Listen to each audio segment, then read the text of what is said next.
When you're a homeless person, you are putting yourself at enormous risk. You stuck yourself in the middle of a murder investigation. I never killed anybody. You have no protection and no warning. You're an easy target. You're full of shit. I'm telling you that you're lying to me, and I'm calling you on it. There is a predator in our midst who enjoys the sport of killing. It's kind of like a shark circling. As a cop, like, I get chills thinking about it. The biggest fear we have is more people are going to end up dead. Detective Dan Long with the Las Vegas Metropolitan Police Department, Homicide Section. I love investigations. I really like doing interviews and interrogations. I believe that's my forte. But it's all of it. You get to take a case from the very beginning, and you do not surrender that case, ever.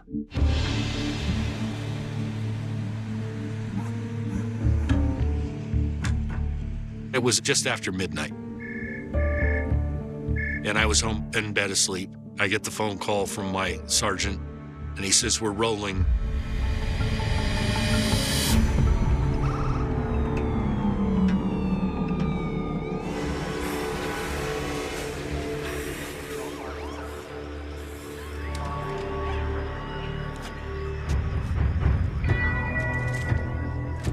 They arrive at Ogden Avenue and City Parkway on the report of a discovered body. Ogden runs right through the center of Las Vegas downtown. It's actually Union Pacific Railroad property. This is a part of the town that is, after 5, very quiet. The victim was found by a Union Pacific policeman clearing the area around the tracks. Detectives are briefed that it's a male victim.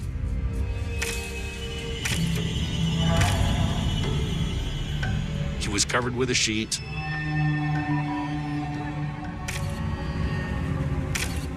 And he was bleeding profusely from his head. His left eye is swollen shut, and his skull has been crushed.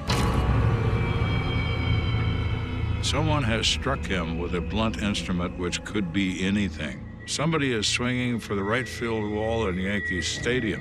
It was pretty clear this victim was one of our less fortunate citizens who happened to be homeless. Multiple layers of clothing, multiple jackets. It is January, and even though it's the desert, it goes down to 30 degrees at night quite commonly. When the coroner investigator got there, we found that he had a wallet. He's 46 years old, and his name is Daniel Aldape. Okay, a major step forward. We found he had $234 in cash, besides a whole bunch of change on him. That's important as to motive. It isn't robbery. They didn't take the money. Looking at the scene itself and looking at the body and its position, supine, no disturbance in the dirt, no evidence of a struggle, and forensic testing failed despite the effort. It's an ambush attack. He was killed so quickly that he had no defensive wounds. The obvious motive here is to kill, not to injure them, to kill them. I can't think of a more dangerous way to live than being homeless and on the streets. The dangers of sleeping outdoors is anything you can imagine. You're vulnerable. You're out in the open. You're an easy target. You have no protection and no warning. We started expanding the area of investigation. The captain of Downtown Area Command, Andy Walsh, becomes involved. My responsibilities are manage the crime and our day-to-day operations. We had great detectives, but Dan was kind of a personal favorite for me. He was good at what he did. Just looking at the lay of the land, kind of an isolated area.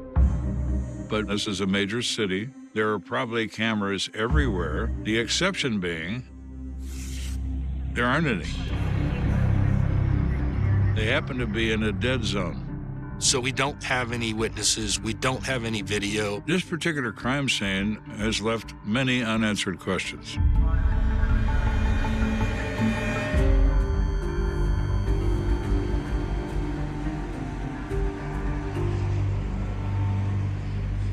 Detectives go to the autopsy to determine any other facts that can be learned. The coroner's opinion is this individual was struck with a very heavy, blunt instrument. The object that was used had a linear edge to it. It appeared to be a hammer. Further, the coroner points out there are hinge fractures, which are extremely rare. A hinge fracture is a portion of the skull that breaks the opposite direction of force, like the hinge on a door. His head was resting on cement when somebody used a hammer with excessive force, at least 4 times, to crush his skull. A very brutal death, but in the coroner's opinion, instantaneous. The coroner did rule it a homicide. Also, Daniel had a contusion to his eye that was old. Right away, you start thinking, okay, we might have a lead here. We thought maybe he'd been in a fist fight and he'd gotten punched. So let's beat the bushes to see who knows him. And more importantly, perhaps we can learn who hates him.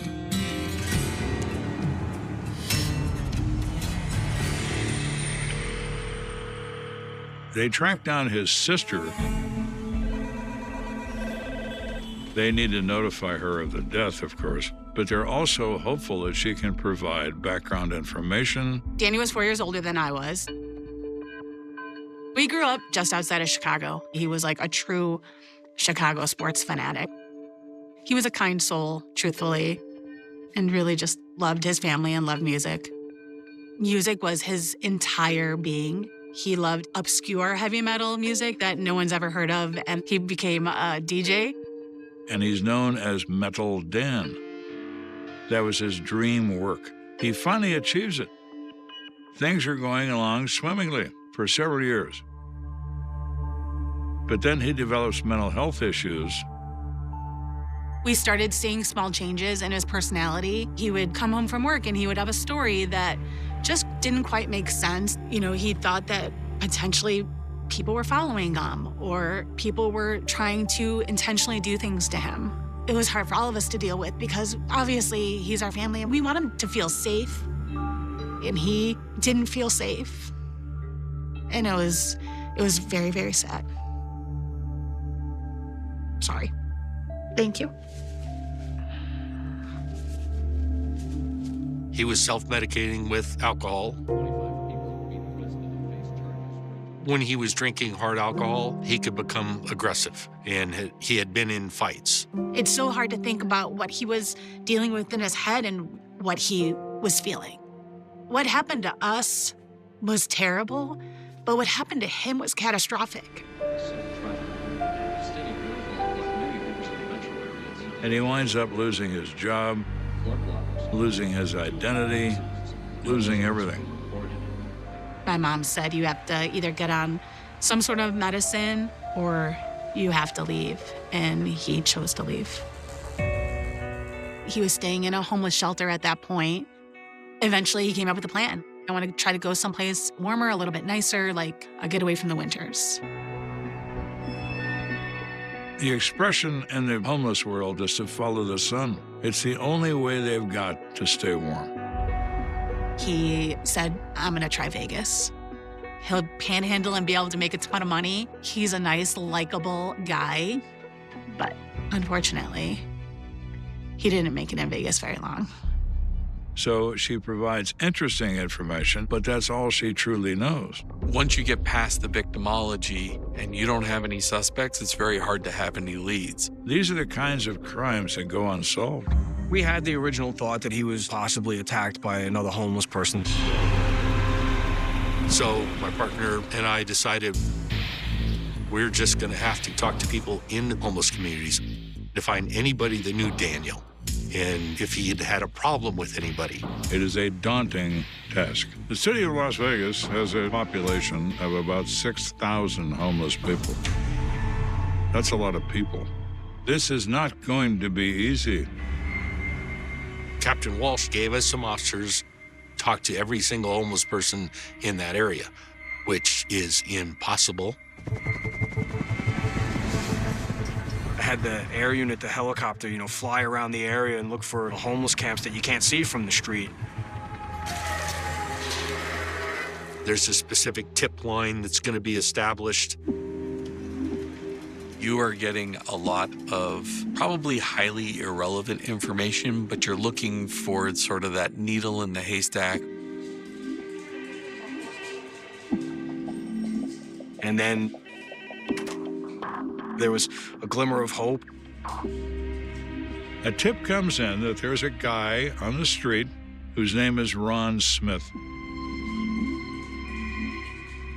And he always wears a white cowboy hat. He was known as Cowboy. Daniel had stated that this homeless guy, the cowboy is crazy. Now, there you go.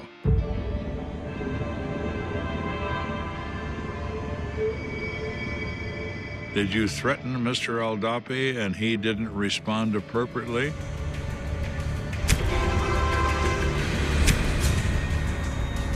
So you decided to bash his head in with a hammer. Well, let's go find out.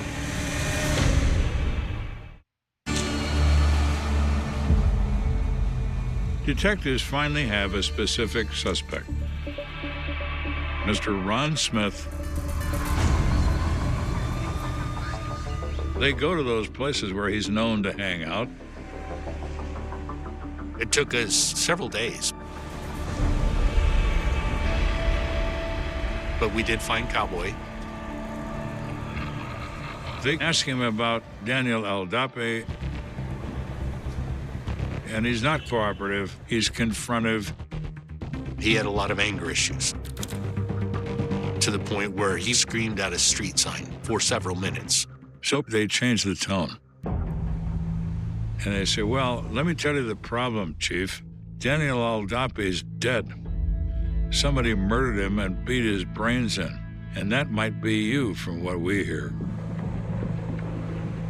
And it worked somewhat with Cowboy, and he was able to talk to us. So he goes into a long explanation. I threaten everybody. It's my scheme to protect myself. They all play the bravado game. He said he had nothing to do with Daniel's death. And he was actually in the shelter at the time that Daniel had been killed. So we didn't believe Cowboy had anything to do with the actual death.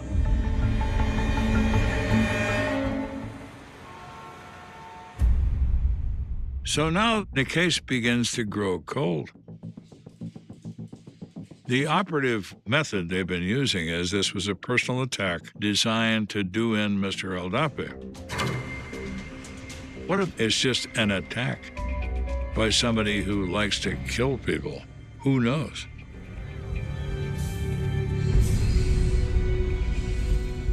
It's 1 month after the murder of Daniel Aldapi, and Steve Thompson is waking up for the morning.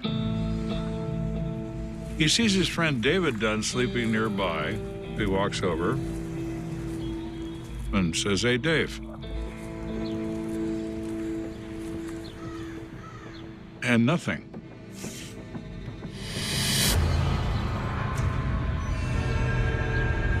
He sees blood, a lot of blood. I was at work when we got the call. Detectives are notified there's been another murder, but then they hear the location. Ogden Avenue and City Parkway. Right away, I was like, oh boy. We have two homeless guys sleeping diagonally across an intersection from each other, murdered about a month apart. Coincidence? No such thing. And when they arrive, they're briefed that the victim is 60-year-old David Dunn. We're looking at the victim. and he has multiple blows to the head with what appeared to be a hammer. It appears as if he was sleeping when he was attacked. His possessions are all around him, including cash. His clothing and his belongings were not rifled through. This is not a robbery. It's almost as if it's the same murder with a different body. So when you look at this intersection here, you can see this is right where Daniel Aldape was when he was sleeping. You could see how close we are to that area there, and that's where Dave Dunn was killed. I mean, for crying out loud, there's no way that these things are not connected. Clear as day, it was the same person that did it. Police are concerned someone in our valley may be targeting homeless people for murder. It's been at this same intersection, essentially, that about 1 month apart, 2 different homeless men were killed in the same manner. The reasons they're not here is simply because they slept on the ground outside in our community. We are now looking at somebody that is killing multiple people. They are not robbing these people. So why in this same intersection? It doesn't make sense. These are going to be extremely difficult to solve. For now, the focus by the detectives is on this individual.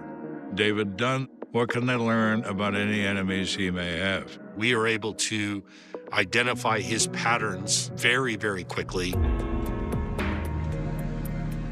He commonly goes to the Reformation Lutheran Church, where they serve a free lunch to homeless people every day. When they arrive at the church, they meet with Pastor Jason Adams. We heard the story on the news, and it's just so gruesome and awful to imagine that happening to somebody.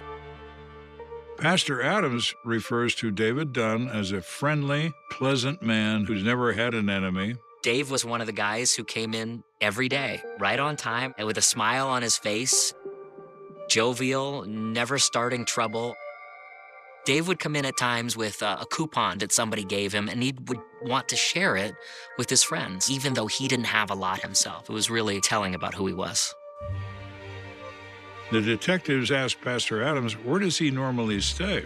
Well, he always sleeps in a shelter, but if he couldn't get a bed that night, then he would be outside. He just happened to be there that night when he was discovered and killed.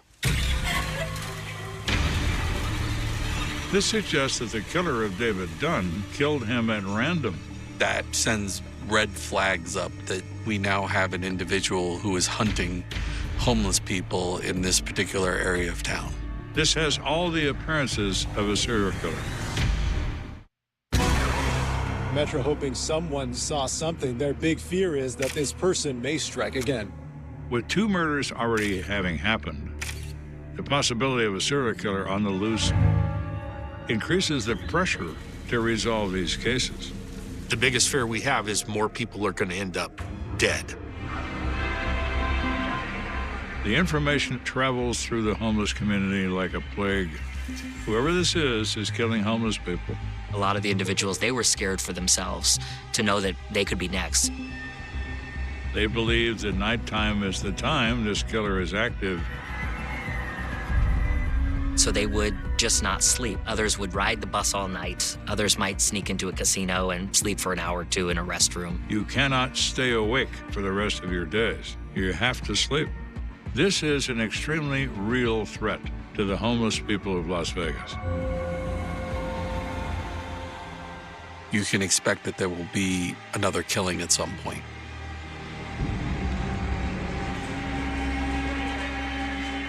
We were having meetings, and Captain Walsh was like, what are you doing to stop these? God forbid I have, another victim in the same intersection. I mean, it just really would have been painful to live with that we didn't do something. There's a lot of discussion. During one of the meetings, Captain Andy Walsh advises us that he is going to try something completely different. That's when the light bulb went off, really. I remembered that having gone through some CPR training that we had life-size CPR dummies. And so I called a friend of mine over search and rescue. He goes, what, do you want a CPR class? I said, no, I'm gonna put one out and dress it up as a homeless person. And I believe what I said is, are you crazy? Best case scenario was you had the mannequin getting attacked in the same manner that you envisioned the murders occurring. Seemed like a Hail Mary. This is, I mean, you're not going to say very much. You're talking with the captain. After he got done laughing, he said, good luck. It's the boss's idea, and as usual, boss wins. So they took the pictures of the prior victims and studied their outfits.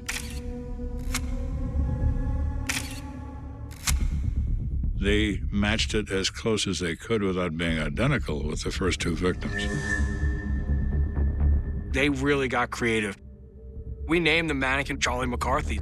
Charlie McCarthy was a dummy in the 50s and 60s, performed by a ventriloquist on The Sullivan Show. Perfect name for what we were doing. Still, I didn't see how this was going to work. But this is a captain. He's thinking way outside the box. And God bless him. When they get it all done with, he looks pretty good. He could be easily mistaken for a human being, even in the daylight. But I never really thought, like, what are the legalities of someone hitting the mannequin or the dummy in the head with a hammer? I mean, it was going to generate a suspect for us, right? You can not charge him with anything for attacking a dummy, but you can identify him, interrogate him, whatever. What's the alternative? He continues to kill, or we try to grab him by the throat. I always vote for grabbing him by the throat. I reached out to counterterrorism and said, hey, I want to put a couple cameras up in this intersection. Well, first off, that's a lot of money that Homicide would never be able to do. But he's a captain. He can rearrange his troops. And by then, I pretty much knew I had a blank check because I had two murders in the same intersection, so nobody really wanted to say no. You want to help him because you know he's always trying to do the right thing. They borrow it. And they install it using an undercover technician. We had the mannequin deployed right here in this same general area. You had the eye in the sky kind of watching. You had the human surveillance up there watching. The trees provided a little concealment. Over here in this area further is where we conceal the cars. So they have a two-prong approach. Live policemen and a high-quality camera image of any potential attack on their decoy. So it has a high possibility of success, assuming our shark shows up. Everything is in place. Undercover officers are present, acting as hang-arounds and sleepers, and everyone's on high alert. I couldn't sleep. I was listening to the radio and monitoring. Anything happening? No movement. They're so convinced this is going to happen immediately, which it never does. Now it's daylight. Well, how's our dummy going to wake up? And they did a good job of making sure there was nobody in the area watching, and they would pick Charlie up and put him in the car and drive him back to the station. So the pattern is established that Charlie McCarthy sleeps there at night, is secretly removed in the early morning light, sits in headquarters and waits to go to work when it gets dark. We had Charlie on the back patio, smoke cigars of the substation every once in a while with him sitting there with us. So they started driving Charlie around like he was a member of the team. Being a homicide detective is always a strange job. You'll get frustrated, but you'll never be bored. We said, we'll give it at least a month and see what happens.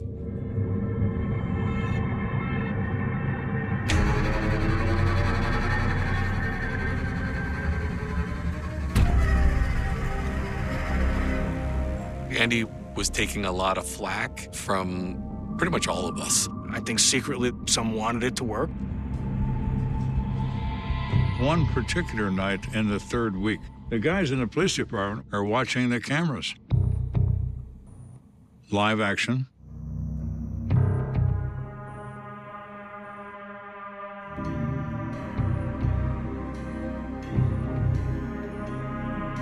They see a guy walk by Charlie.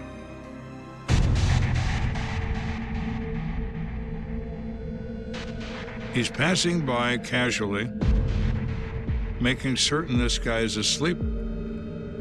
You could tell from his footsteps and the way he's moving how he's stepping quietly in the rocks. Like it's real stalking of the victim. It's kind of like a shark circling.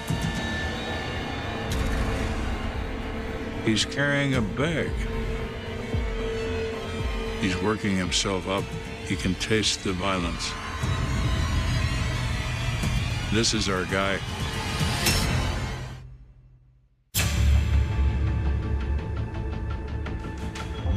Las Vegas Metro PD see a guy walk by Charlie.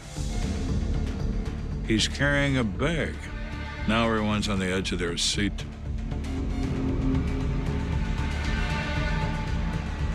And then the hammer comes out of the bag. Raises it over his head. And swings it as hard as he can.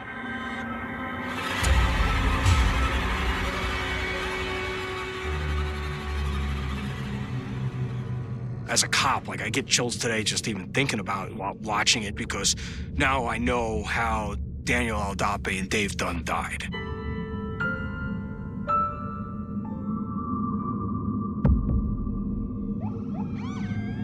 In a matter of seconds, he's surrounded.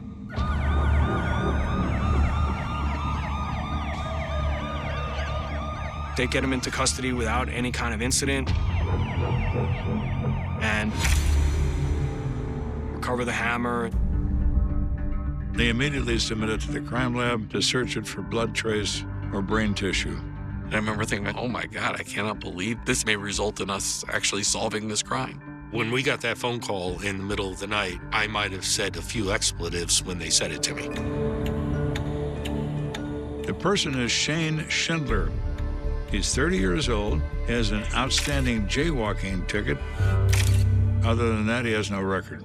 But Charlie caught a shark, and now the detectives are looking at him. We sit down and we are very, very soft. We want him to tell us as much as he can. Their objective is to get a statement of some kind, which you can pick apart later. How long you been here in Vegas? 8 months. Okay. And you don't have any belongings? You're not staying anywhere? Nothing, just whatever I got on. Okay. In the last while, where have you been sleeping? Just around Las Vegas, parking lots. I do find out he's from Bay City, Michigan. He does have a phone on him. He had money on him. His belongings are, I wouldn't say clean, but they're cleaner, but he doesn't tell us very much. You know why you're in handcuffs today? Something to do with the dummy laying there. Okay. What happened tonight? Oh, I was passing through and seeing a dummy laying on the ground, and I don't know, you guys showed up. So is it normal for you to attack a dummy with a sledgehammer at 3 o'clock in the morning? Okay. What'd you do with the dummy?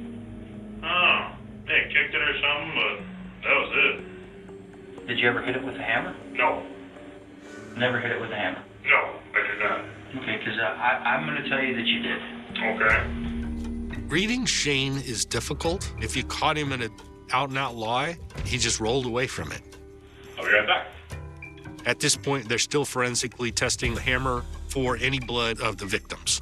They assume this is the third time he's used it. So they examine it very carefully, chemical trace, so on and so on. Nothing. Clean as a pin. It's not the same hammer.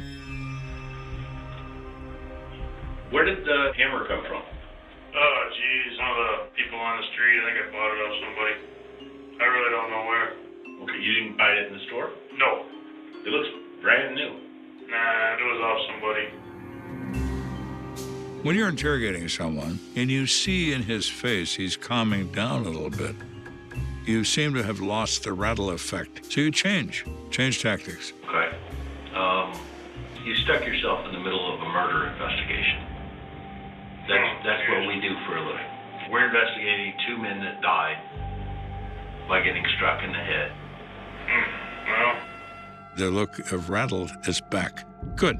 We're in the right area now. I never killed anybody. What kind of feeling does it give you? Don't give me any feeling. It was a dummy. I hit the dummy in the head. Today? Well, yeah. Last month it wasn't a dummy. Well, I didn't do it, nothing. The month before it wasn't a dummy. Well, it wasn't me, so... First he said he didn't hit the dummy. Now he says he did. So what does that mean? Were you lying then? Are you lying now? Or maybe you're just a liar. And why would you want to destroy the dummy? That was kind of funny. Dummy's in there, Or did you think it was a person? No, I thought it was a dummy. I know a real person from a dummy, Wrapped up in a sleeping bag. It's hard to tell. Well, the top of his head was sticking out, so. Well, his head was covered, actually. When he's making admissions, well, I knew it was a mannequin. No, you didn't. You're full of shit. I'm telling you that you're lying to me, and I'm calling you on it. Let's move past that. I'm calling you on it. You're lying about it. Calling me on what? You hit that dummy in the head with a hammer with an intent to kill it.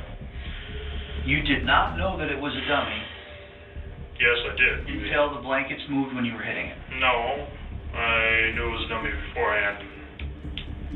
I don't believe you. Okay, well, everyone's entitled to an opinion. Schindler tells a completely unbelievable story. Thank you. We tried numerous different techniques, and we never got anywhere. We certainly didn't get a confession, but everything pointed towards this was the guy. How do you charge him with the 2 murders? Being out and about in the dark with her sledgehammer and hitting dummies is not criminal. All they have on him to hold him is an unpaid jaywalking ticket. We actually discussed arresting him, but I said we have to bring in a surveillance team that is going to follow him to what I'm thinking is going to be a campsite. There is a possibility that he might have hidden 2 murder weapons if we could find the blood of either victim. Well, that'd be excellent. We have to think outside the box, and sometimes you have to create the box. So they've got to do the unthinkable. They got to let him go. There were some people that looked at me like I had 3 heads, because we probably have a murderer that I'm going to put back on the streets. They know they have to keep a very tight watch on him, because he could disappear forever.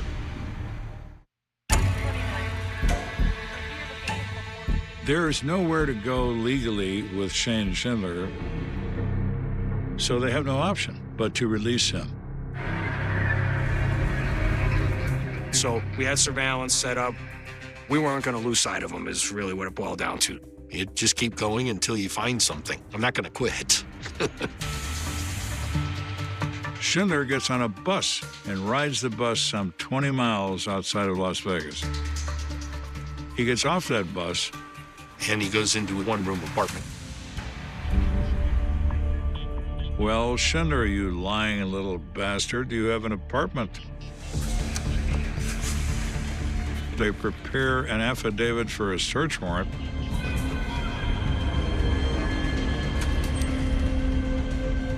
He looks at us. He doesn't argue it, nothing.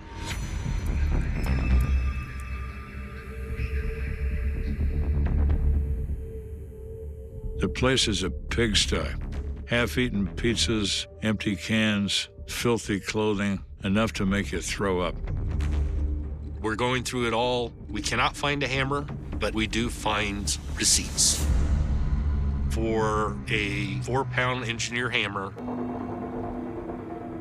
and the return of a hammer and another purchase of another hammer. The hammers were purchased in and around the time frame of the previous murders. We figure what he's doing is he'll commit a murder with a hammer, clean it, return it to the hardware store, turn it in, get another hammer.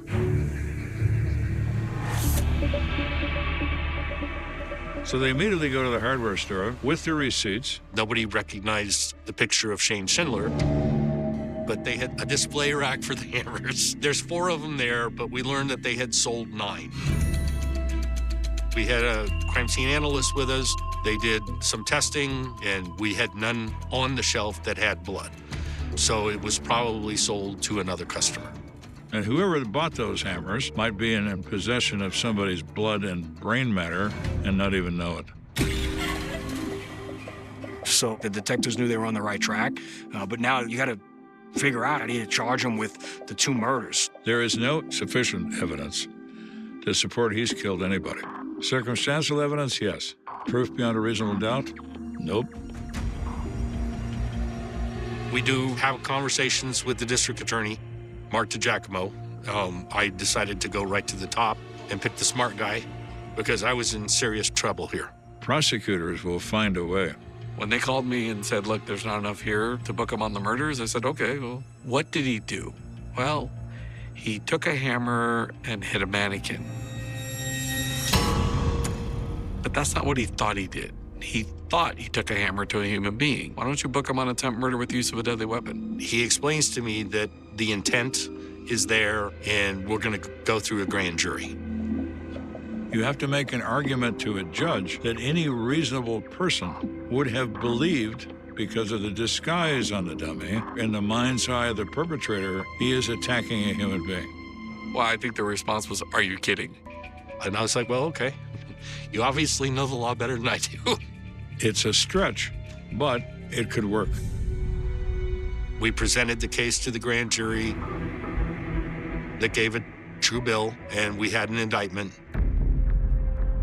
They negotiate with the district attorney that if he pleads guilty, he will not be charged with the murders of the two individuals killed with hammers.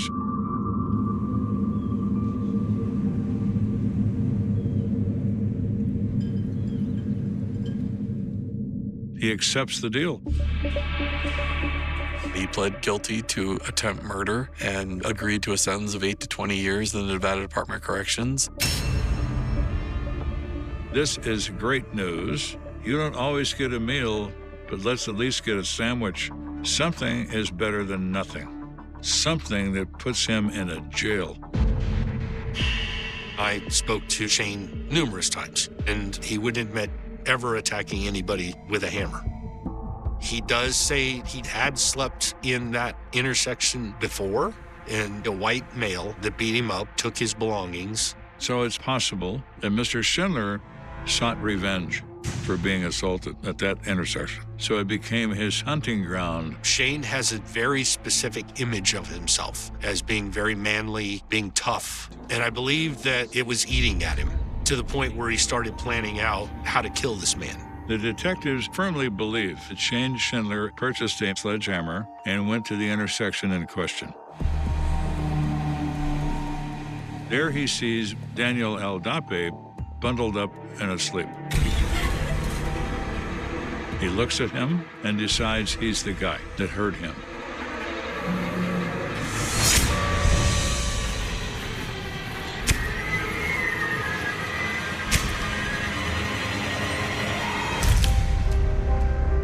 And we believe he then kills Daniel with a hammer, 4 blows to the head.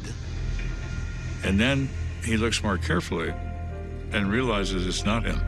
Oh my, a mistake.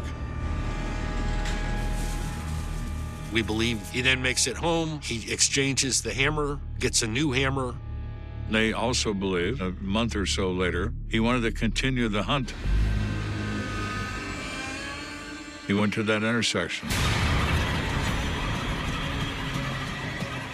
Found David Dunn. It is a blitzkrieg attack with a hammer to the head. He kills him in the exact same manner. Careful review. Oh no, that's not him either. About a month later, Shane Schindler has a new hammer. He goes to the same intersection, sees a person bundled up and sleeping, and attacks it, and discovers it's not a person at all, it's a dummy.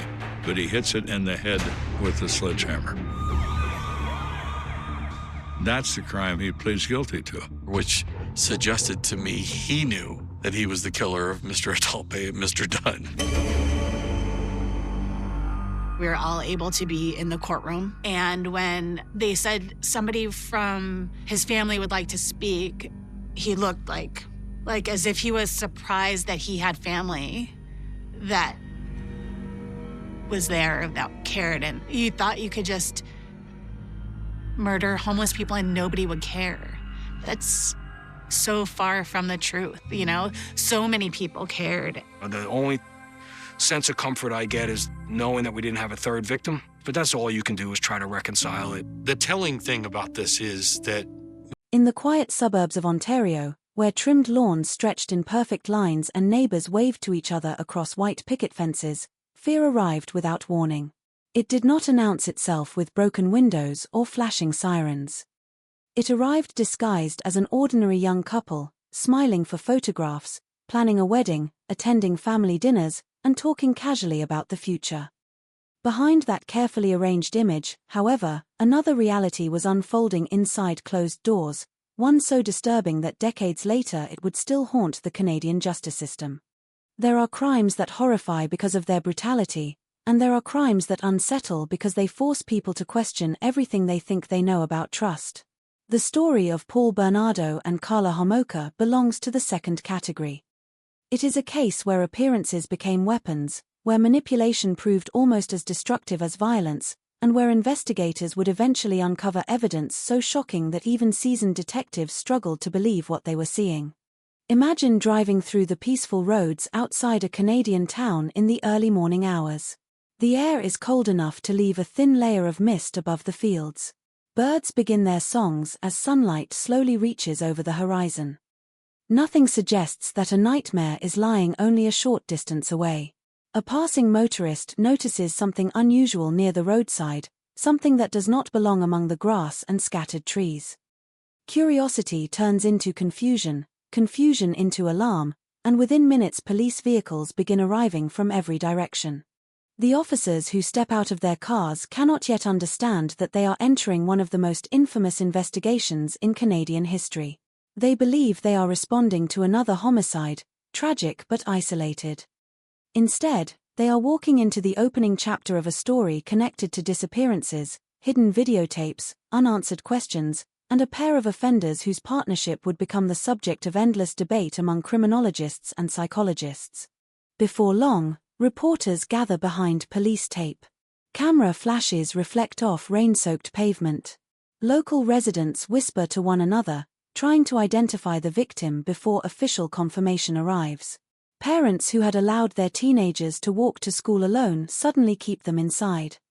Small conversations at grocery stores and gas stations become dominated by one question: who could have done this? The answer, when it finally emerged, seemed almost impossible. Investigators would discover that the people responsible did not fit the image many expected. There was no abandoned drifter sleeping beneath bridges, no mysterious stranger wandering the highways, no obvious monster hiding in plain sight. There was instead a charismatic salesman who knew how to smile at exactly the right moment and a young woman whose calm appearance convinced many that she must herself be another victim. For months and even years, assumptions protected the guilty while suspicion drifted elsewhere. Important evidence moved slowly through laboratories. Opportunities slipped away. Lives that might have been saved vanished into history because the truth remained buried beneath paperwork, coincidence, and deception. But perhaps the most unsettling element of this case is not the crimes themselves. It is the realization that warning signs existed all along. Friends remembered uncomfortable moments only after the arrests. Neighbors recalled strange behavior that once seemed insignificant. Family members replayed old conversations in their minds, searching for clues they had overlooked. Looking backward, the pattern appears obvious. Looking forward, while events unfolded in real time, almost nobody recognized it.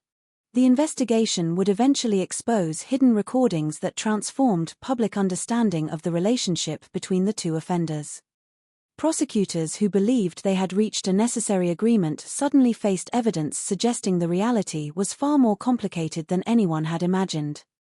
Across Canada, anger spread through newspapers, television broadcasts, and living rooms as citizens questioned whether justice had been negotiated away before all the facts were known. Even today, legal scholars continue to examine the decisions made during those critical months. Could investigators have acted sooner? Could technology have prevented further tragedy? Could different choices inside interrogation rooms and court offices have changed the outcome? Those questions remain difficult because they reach beyond one criminal case and into the foundations of the justice system itself. Yet before courtrooms, forensic laboratories, and televised headlines, there were ordinary teenagers with dreams that looked remarkably similar to those of countless others. They worried about school, laughed with friends, argued with parents, and planned for futures they would never have the chance to experience. Their stories were interrupted not by random fate but by deliberate choices made by people who exploited trust. This is not simply a story about two notorious criminals. It is a story about illusion. It is about how charm can conceal danger, how institutions can falter under pressure, and how a single investigative delay may echo through multiple lives. It is about families left waiting for daughters who never came home and communities forced to confront the terrifying possibility that evil sometimes dresses itself in ordinary clothes. As we begin this journey, remember that the headlines only reveal the final shape of history. The real story unfolded one ordinary afternoon at a time, through quiet neighborhoods, routine errands, casual conversations, and moments that seemed completely insignificant until it was far too late. Because somewhere in Ontario, while children rode bicycles through suburban streets and families gathered around dinner tables, a couple was building a secret world hidden behind closed curtains. And when that world was finally exposed, Canada would never look at innocence in quite the same way again. If someone had driven through the neighborhoods of Scarborough in the late 1980s without knowing what history would eventually reveal, they would have seen little more than another growing Canadian suburb. Rows of detached houses stood behind carefully trimmed hedges. School buses rolled through quiet intersections every weekday morning. Shopping plazas buzzed with families buying groceries before returning home for dinner. On warm evenings, children chased one another across parks while parents watched from folding chairs, believing they lived in the kind of place where terrible things happened somewhere else. Ontario carried an image of stability. The province represented opportunity, education, and the promise of ordinary success. Toronto was expanding rapidly, drawing ambitious young professionals from across Canada. Suburban communities around the city grew alongside it, offering affordable homes and peaceful streets that seemed removed from the pressures of downtown life. People locked their doors at night, but many still left bicycles on front lawns or forgot to close garage doors without giving it much thought. It was an era before smartphones, before social media warnings spread in seconds, before every stranger's face could be searched online. Teenagers walked to school with headphones resting around their necks, carrying textbooks under one arm and weekend plans inside their heads. Parents expected them home by dinner and believed that if anything unusual happened, another adult would notice. The illusion of safety was powerful. Scarborough itself had already begun experiencing an unsettling series of sexual assaults that left investigators under growing pressure. Young women reported attacks by an unidentified man who appeared without warning and disappeared almost as quickly. The media gradually coined a name that would become familiar across the province: the Scarborough Rapist. Residents clipped newspaper articles and pinned them to refrigerators. Women altered their daily routines. Some stopped jogging alone before sunrise. Others avoided parking lots after dark. Police distributed safety advice, urging citizens to remain alert, travel with companions, and report suspicious activity immediately. Yet despite countless interviews and extensive investigative work, the offender remained unidentified. Each unsolved attack deepened public anxiety. What the community could not know was that the man responsible moved through daily life with remarkable normalcy. He held conversations, attended social events, and projected an image that rarely attracted lasting suspicion. His ability to blend into ordinary surroundings would become one of the defining features of the case. Not far away, another story was unfolding. Carla Homocka grew up in what appeared to be a conventional middle-class family. Friends often described her as friendly, energetic, and approachable. She loved animals and seemed eager to fit in with those around her. Teachers and acquaintances generally saw nothing extraordinary about her personality. Like many young people, she dreamed about relationships, independence, and the excitement of adulthood waiting somewhere beyond high school. When she met Paul Bernardo as a teenager, the relationship appeared romantic to outsiders. He was older, confident, physically attractive by conventional standards, and capable of projecting charm whenever he wished. Photographs from that period show smiling faces and casual embraces, images that would later become deeply unsettling once the public learned what existed behind them. People often ask how such relationships begin. The uncomfortable answer is that they rarely announce themselves with obvious warning signs. Control develops gradually. Boundaries shift little by little until behavior that once seemed shocking begins to appear routine. Those closest to the couple observed arguments, reconciliations, and emotional highs and lows that many interpreted as typical struggles between young lovers. The public image remained largely intact. Wedding plans moved forward. Family gatherings continued. Neighbors saw little reason for alarm. Inside their private world, however, another reality was taking shape. Experts who later studied the case would spend years examining the dynamics between the two individuals. Some argued that one personality dominated while the other submitted. Others believed the relationship involved mutual reinforcement, with each participant encouraging increasingly dangerous behavior in the other. The debate has never fully disappeared because the available evidence presents a picture more complicated than simple labels can explain. Meanwhile, Ontario itself continued changing. Economic uncertainty mixed with suburban expansion. Shopping malls became weekend destinations where teenagers wandered for hours without buying much of anything. Music stores played the latest pop hits while arcades echoed with electronic sounds.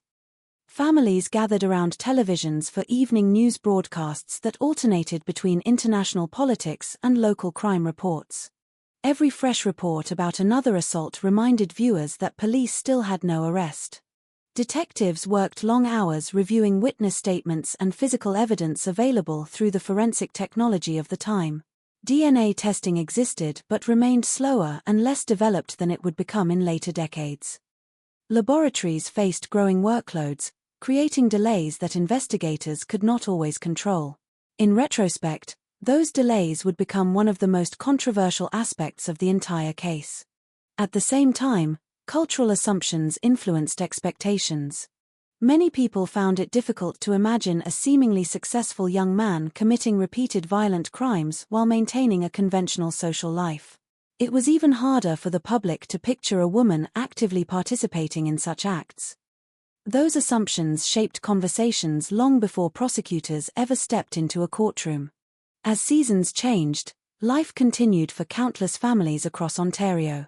Snow covered rooftops during winter before melting into muddy spring lawns. Summer festivals filled parks with music and food vendors. Autumn leaves turned entire neighborhoods shades of orange and gold. Within those familiar cycles, danger remained hidden. The victims who would eventually become known across Canada were living ordinary lives of their own. They attended classes, laughed with friends, worried about homework, and argued over curfews with parents who believed tomorrow would arrive much like today. None of them could have imagined that their names would one day appear in headlines from coast to coast. For investigators, the coming years would become a relentless pursuit complicated by missed opportunities, delayed forensic results, conflicting testimonies, and a public desperate for answers. For journalists, it would evolve into one of the country's defining crime stories. For legal scholars, it would become a case study in plea negotiations and evidentiary challenges. For psychologists, it would present enduring questions about manipulation, control, and shared criminal behavior. But in the beginning, none of those debates existed. There was only a province trying to preserve its sense of security while an invisible threat moved quietly through familiar streets. Streetlights continued switching on each evening as families closed their curtains against the cold. Teenagers still accepted rides from people they believed they could trust. Police officers finished shifts convinced they would solve the next lead. News anchors signed off wishing viewers a peaceful night. The neighborhoods looked exactly as they always had. The lawns remained neatly cut. The schools opened every morning. Cars pulled into driveways as parents returned from work. From the outside, nothing suggested that one of Canada's most notorious criminal partnerships was already writing the first chapters of a tragedy that would expose failures in investigation, challenge assumptions about human behavior, and leave scars on families that would never fully heal. The stage had been set long before anyone realized a nightmare was unfolding in plain sight. Every notorious criminal case risks creating an unintended imbalance. Headlines repeat the names of offenders until they become part of public memory, while the people whose lives were stolen slowly fade into the background. In the Bernardo and Homolka case, it is easy to become consumed by courtroom battles, forensic discoveries, and psychological debates. But before there were investigations and verdicts, there were daughters, sisters, classmates, and friends whose futures were filled with ordinary hopes that ended far too soon. The story begins not with violence but with possibility. In homes across Ontario, family photographs captured birthdays, school graduations, holiday dinners, and vacations by quiet lakes. Parents saved report cards inside drawers, carefully folded artwork created years earlier, and measured children's heights against kitchen walls with pencil marks that climbed a little higher every season. None of those families imagined that one day detectives would sit at their dining room tables asking impossible questions. Tammy Homolka was the youngest of 3 sisters, growing up in a household that appeared stable from the outside. She was known by relatives as energetic and affectionate, someone who still carried much of the innocence that comes with adolescence. Like countless teenagers, she looked forward to celebrations, music, friendships, and the gradual excitement of becoming an adult. Family members remembered laughter echoing through the house during holidays and birthdays, moments that seemed ordinary until memory transformed them into precious fragments of a life interrupted. The Christmas season in Canada often carries its own rhythm. Decorations appear in windows long before snowfall settles permanently on rooftops. Shopping centers fill with lights and artificial pine wreaths while children count the days until presents are opened. Families gather around crowded tables where conversations overlap and familiar traditions repeat year after year. For Tammy, December of 1990 should have been another chapter in that routine. Instead, it became the moment that forever altered the Homolka family. In the aftermath of her death, relatives accepted the explanation that they had been given. Tragedies happen. Accidents occur. Grief does not always arrive with suspicion. They mourned someone they loved while believing fate had dealt an unimaginably cruel hand. Only years later would hidden evidence force them to confront a far darker reality, transforming memories of family gatherings into sources of unbearable pain. The emotional damage extended beyond loss itself. It challenged trust inside the very relationships that families rely upon most. While one family struggled to process private grief, another household in Burlington was watching a bright 14-year-old girl build her own future. Leslie Mahaffey enjoyed many of the simple experiences associated with adolescence. Friends described someone with interests, ambitions, and the kind of curiosity that naturally accompanies youth. She laughed easily, spent time with classmates, and lived within the ordinary structure of school schedules and household rules that shape teenage life. Like many parents, Leslie's family enforced a curfew. Rules sometimes produce frustration in the moment, yet they are usually expressions of care rather than punishment. Teenagers negotiate for later hours while mothers and fathers insist on caution, believing another discussion can always happen tomorrow. No one expects tomorrow to disappear. On the night Leslie failed to return home before the agreed time, a locked door became one of history's cruelest coincidences. Unable to enter the house, she remained outside in circumstances that exposed her to extraordinary danger. Her family could never have predicted that a routine disciplinary measure would intersect with 2 individuals already searching for opportunity. The days that followed were filled with uncertainty. Phones rang repeatedly. Neighbors watched from porches. Search efforts expanded. Hope and fear existed side by side as loved ones waited for news. Families of missing persons often describe time differently from everyone else. Minutes stretch into hours while every unexpected sound seems important. A car slowing outside the house might carry police officers. A late-night telephone call could deliver relief or devastation. Sleep becomes impossible because closing one's eyes feels like abandoning the person still missing. For Leslie's parents, every unanswered question deepened the nightmare. Across another community in Ontario, 15-year-old Kristen French represented the energy and optimism often associated with high school life. She attended classes, spent time with friends, and participated in the routines that define adolescence. Teachers saw another student preparing for adulthood. Family members saw a daughter whose future seemed open to endless possibilities. She walked familiar routes through neighborhoods she knew. She recognized local businesses. She understood the ordinary geography of her own town. That sense of familiarity created comfort rather than fear. The afternoon she disappeared began much like many others. People shopped, attended appointments, drove home from work, and hurried through daily responsibilities without noticing anything extraordinary. Somewhere nearby, however, decisions were unfolding that would forever change multiple lives.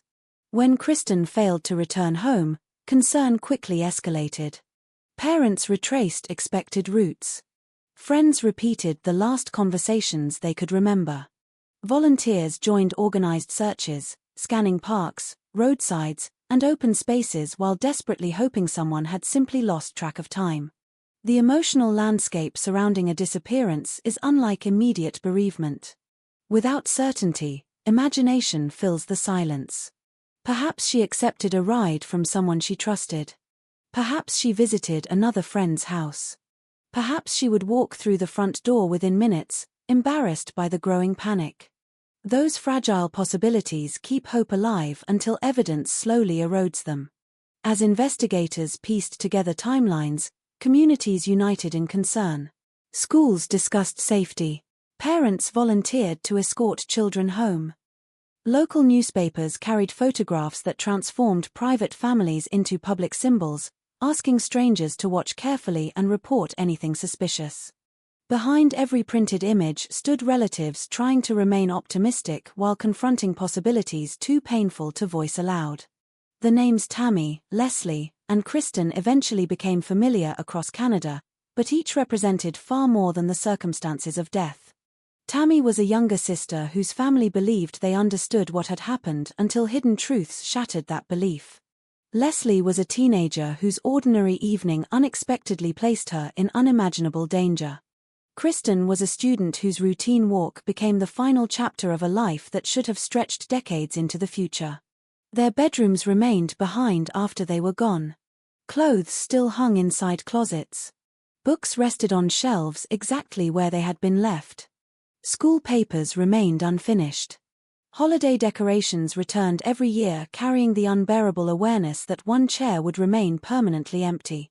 For surviving relatives, grief developed in layers. First came disappearance. Then confirmation. Then investigations. Then media attention. Then trials. Even after verdicts arrived, healing never followed a straight path. Birthdays continued appearing on calendars. Anniversaries returned without invitation. Family photographs gained new meanings because every smiling face inside them belonged to someone who could never create another memory. Public fascination with notorious offenders often overlooks these quieter consequences. There are no television cameras present when parents sort through childhood belongings years later. No newspaper headlines describe the silence left in kitchens where conversations once happened naturally. No courtroom transcript captures the private moment when a sibling realizes they have become older than the brother or sister who died decades before. Those losses exist beyond legal judgments. They remain long after prison doors close. In remembering the victims, it becomes impossible to reduce them to evidence numbers or case files. They were young people living ordinary Canadian lives, believing in tomorrow with the confidence only youth can provide. Their stories deserve to begin with birthdays rather than headlines and with dreams rather than investigations. Because before they became part of one of Canada's most infamous criminal cases, they belonged to families who loved them, communities that watched them grow, and futures that should have unfolded naturally through graduations, careers, marriages, and children of their own. Instead, all that remains are memories carefully preserved by those left behind, memories that continue to remind the world that behind every notorious crime are human lives whose value can never be measured by the attention their killers receive. There are moments in every criminal investigation when detectives later look back and realize that the disaster had already begun while the rest of the world continued living as though nothing had changed. A traffic light turns green. A cashier finishes another transaction. Children leave school carrying backpacks heavier than their shoulders can comfortably manage. Somewhere, A family prepares dinner without knowing that another family has just entered the longest night of its life. The events that would eventually expose Paul Bernardo and Karla Homolka did not erupt in a single explosive moment.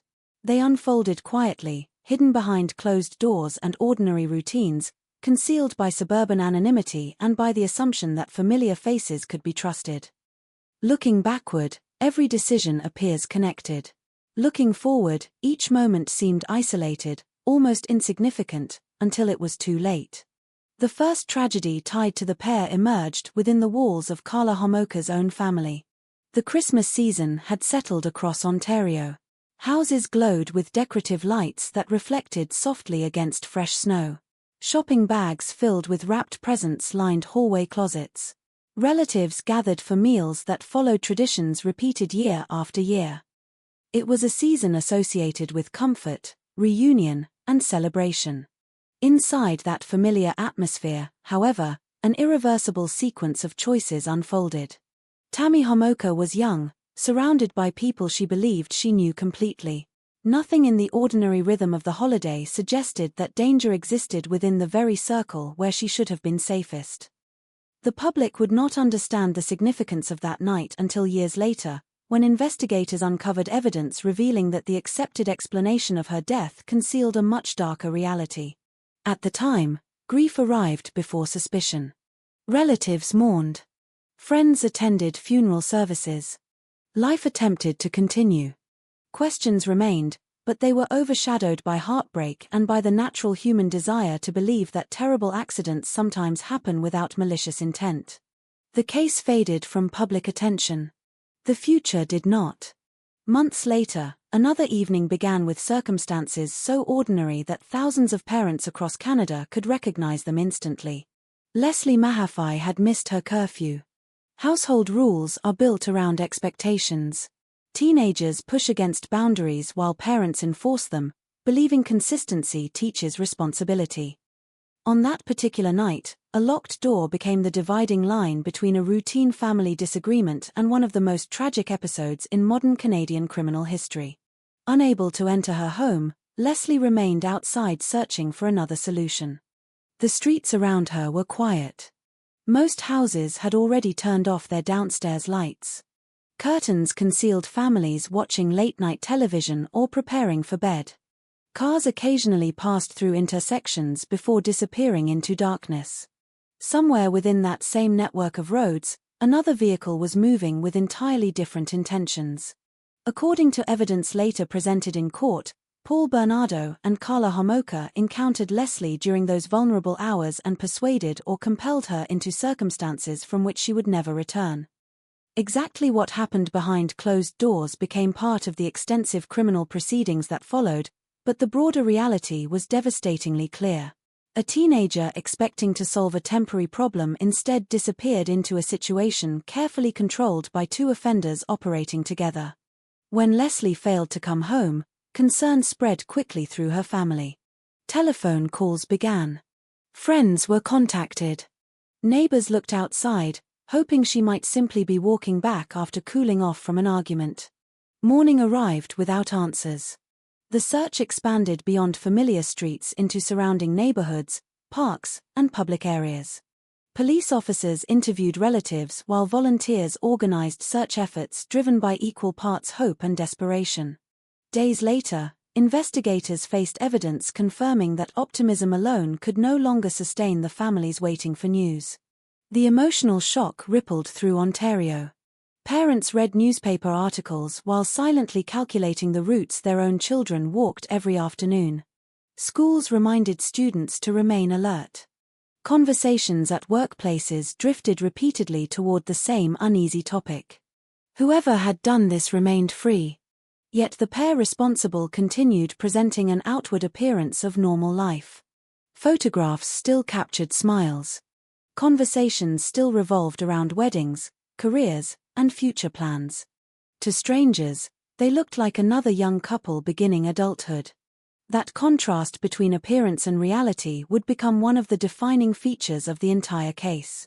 Nearly a year later, history repeated itself with chilling familiarity. April brought warmer temperatures. Snowbanks retreated from sidewalks. Trees slowly recovered their leaves after another Canadian winter. Students counted the remaining weeks before summer vacation. Among them was 15-year-old Kristen French. She followed routines so common that they rarely required thought. Familiar roads led toward home. Passing stores and intersections blended into the background because they had always been there. Safety often grows from repetition, from believing yesterday's uneventful walk guarantees tomorrow's. According to the evidence ultimately accepted by the courts, Carla Homolka approached Kristen under the guise of seeking assistance. It was a simple social interaction, the sort of request polite people answer without hesitation. While attention focused on the conversation, Paul Bernardo waited nearby. Within moments, an ordinary afternoon transformed into another missing person investigation. The absence was noticed quickly. Family members expected Kristen home.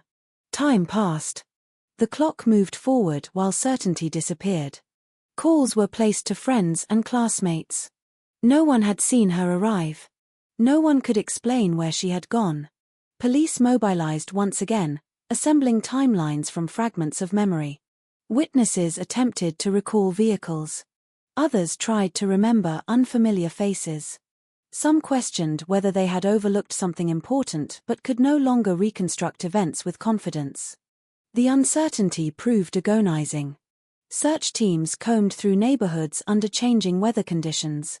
Flyers appeared on community bulletin boards and storefront windows. Volunteers distributed photographs hoping someone, somewhere, had noticed the missing teenager. For investigators, every hour increased urgency. For the family, every hour deepened fear.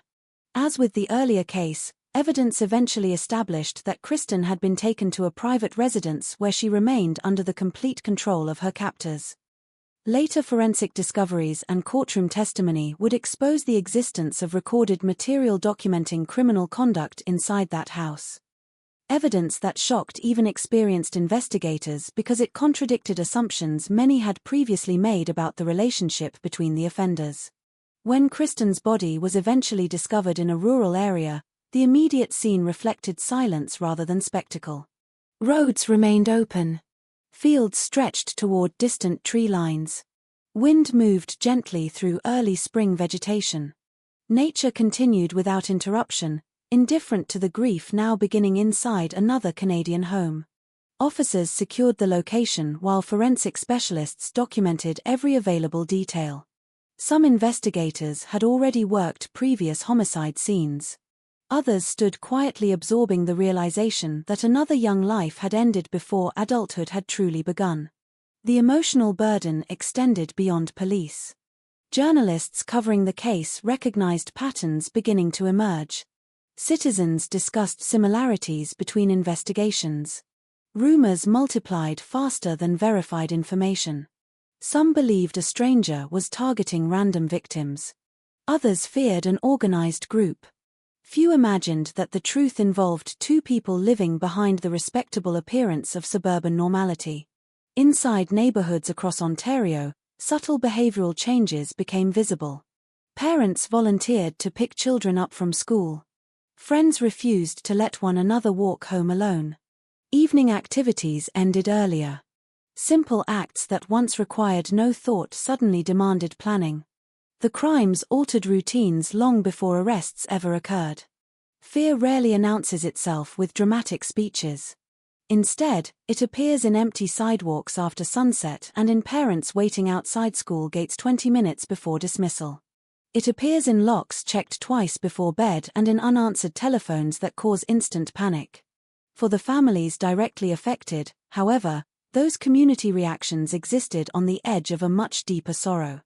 Bedrooms remained untouched. Shoes waited beside doors.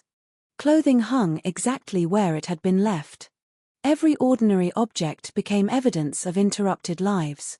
Meanwhile, the offenders continued moving through society carrying secrets invisible to nearly everyone around them. The full truth remained hidden. Critical forensic links had yet to connect. Important evidence had yet to surface. Investigators pursued countless possibilities without realizing that some of the answers already existed inside laboratory backlogs and behind the walls of a seemingly ordinary suburban home. The incidents themselves had ended, but the larger story was only beginning. The disappearances, the discoveries, and the unanswered questions would soon converge into one of the most complicated criminal investigations in Canadian history, exposing failures, unexpected alliances, and revelations so startling that they would reshape public understanding of the case for decades to come. Every homicide investigation begins with a location, but the significance of that location is rarely understood in the first few minutes. Police officers arrive expecting to solve one puzzle only to discover that they have stepped into a labyrinth. A stretch of roadside, an empty field, a wooded trail, or a quiet residential neighborhood may appear ordinary to everyone else, yet for investigators it becomes a place where every footprint, every tire impression, every discarded object carries the possibility of changing the direction of an entire case. In the Bernardo and Homicide investigation, the earliest discoveries did not provide clarity. They created more questions. When authorities first responded to evidence connected with Leslie Mahaffey's disappearance, the emotional atmosphere surrounding the search changed almost immediately. Hope, which had sustained volunteers and family members through long days of uncertainty, began giving way to the difficult acceptance that detectives were no longer searching for someone to rescue but for someone whose final moments would have to be reconstructed through physical evidence alone. The location itself offered few easy answers. Investigators secured the surrounding area while forensic specialists photographed every visible detail before anything could be moved. Officers walked carefully, conscious that a careless step might destroy a trace too small for the naked eye to recognize. Measuring tapes stretched across uneven ground. Markers appeared one by one, each representing an item that might later prove important. The silence at scenes like these often surprises people who have never witnessed one. Television dramas portray constant shouting and urgency. Reality is different. Conversations become quiet. Instructions are repeated calmly. Everyone understands that haste can cost evidence that will never be recovered. Nearby residents watched from behind windows or from beyond police barriers, trying to understand why officers remained for hours. Some recognized members of the search teams they had joined only days earlier. Others simply stood in disbelief, realizing that the crime discussed on television had unfolded frighteningly close to home. As forensic examinations continued, detectives assembled timelines from dozens of interviews. Where had Leslie last been seen? Who spoke with her that evening? Which vehicles traveled through the neighborhood? Did anyone hear unusual sounds? Every witness remembered something slightly different. One person recalled headlights. Another remembered a figure standing near a curb. Someone else admitted they had noticed nothing at all because they were focused on entirely unrelated concerns. The investigation advanced one uncertain step at a time. Meanwhile, laboratory technicians worked separately from field investigators, receiving evidence that required careful examination under procedures far slower than the public often imagines. Biological samples had to be documented, preserved, transported, and analyzed according to strict standards. Delays accumulated naturally as multiple cases competed for limited resources. At that stage, no one fully appreciated how critical those delays would eventually become. Months later, another discovery forced investigators back into familiar routines under even heavier emotional pressure.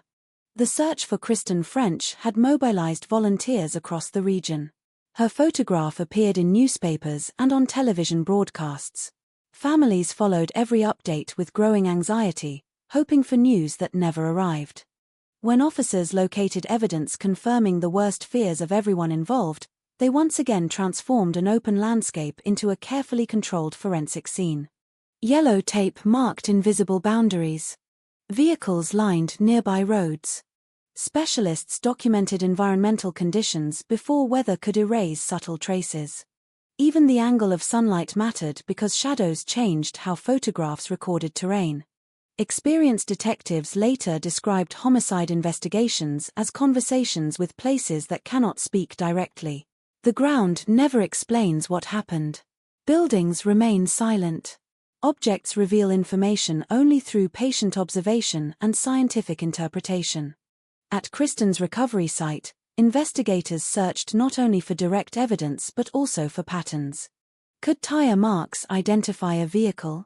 Did footwear impressions survive recent weather? Had wildlife disturbed the scene? Every possibility required consideration.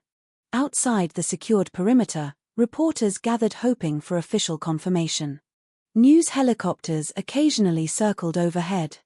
Communities already shaken by previous tragedies watched broadcasts with growing fear that another connected crime had occurred.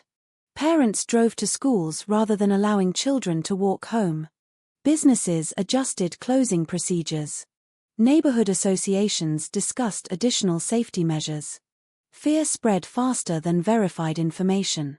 Detectives recognized similarities between the investigations but remained cautious. Coincidences can mislead. Premature conclusions risk overlooking entirely different suspects. Investigative discipline demanded evidence before certainty. At the same time, another thread of the larger story was quietly developing through forensic science. Years earlier, biological evidence connected to the Scarborough sexual assault investigations had been collected and submitted for DNA analysis. Advances in technology promised powerful identification capabilities, but laboratories faced overwhelming workloads and procedural limitations. Samples waited in queues while investigators pursued other leads through interviews and surveillance. Among those previously questioned was Paul Bernardo. His DNA had been obtained. Yet matching and processing moved slowly enough that crucial opportunities slipped away. Looking back with modern expectations, the delay appears almost impossible to comprehend. At the time, however, it reflected the practical limitations facing forensic systems still adapting to rapidly evolving scientific methods. Inside police headquarters, walls gradually filled with maps, photographs, and timelines connected by colored markers and handwritten notes. Detectives returned repeatedly to witness statements, searching for inconsistencies or overlooked details. Coffee cups accumulated beside case files that remained open long after midnight. Every investigator understood the stakes. Another mistake could mean another victim. Still, certainty remained frustratingly distant. Then unexpected developments emerged from a direction no one had initially predicted. By early 1993, Carla Homolka had separated from Paul Bernardo after reporting severe domestic abuse. Medical documentation of injuries and statements provided by relatives altered investigative assumptions. Rather than appearing solely as the spouse of a possible suspect, she now entered official attention as someone presenting herself as a victim inside the relationship. Lawyers became involved. Negotiations began. Prosecutors evaluated available evidence while attempting to secure cooperation that might finally expose the truth behind multiple unsolved crimes. At that stage, authorities believed Homolka possessed critical information but remained uncertain regarding the extent of her own participation. The distinction would later become one of the most controversial aspects of Canadian legal history. During interviews, investigators listened carefully as fragments of information slowly emerged. Locations previously unknown gained significance. Conversations once dismissed became newly important. Ordinary household details suddenly carried potential evidentiary value. Attention increasingly focused on the residence shared by Bernardo and Homolka. Search warrants authorized systematic examination of the property. Officers entered rooms appearing much like those found in countless suburban homes. Furniture stood neatly arranged. Decorations reflected ordinary domestic life. Nothing about the visual appearance immediately suggested that the house contained material capable of transforming the entire investigation. Forensic teams documented everything. Closets were examined. Storage areas inspected. Boxes opened one at a time. Patience replaced urgency because hidden evidence often reveals itself only after exhaustive review. Then came one of the defining discoveries of the case. Videotapes. Their existence alone raised immediate questions. Once examined, they fundamentally altered the investigative landscape. The recordings demonstrated that assumptions guiding earlier negotiations had been incomplete. Individuals previously believed to occupy one role appeared in a dramatically different light when viewed through direct visual evidence. Detectives who had spent months reconstructing events from testimony suddenly confronted documentation created by the offenders themselves. The emotional impact inside investigative circles was profound.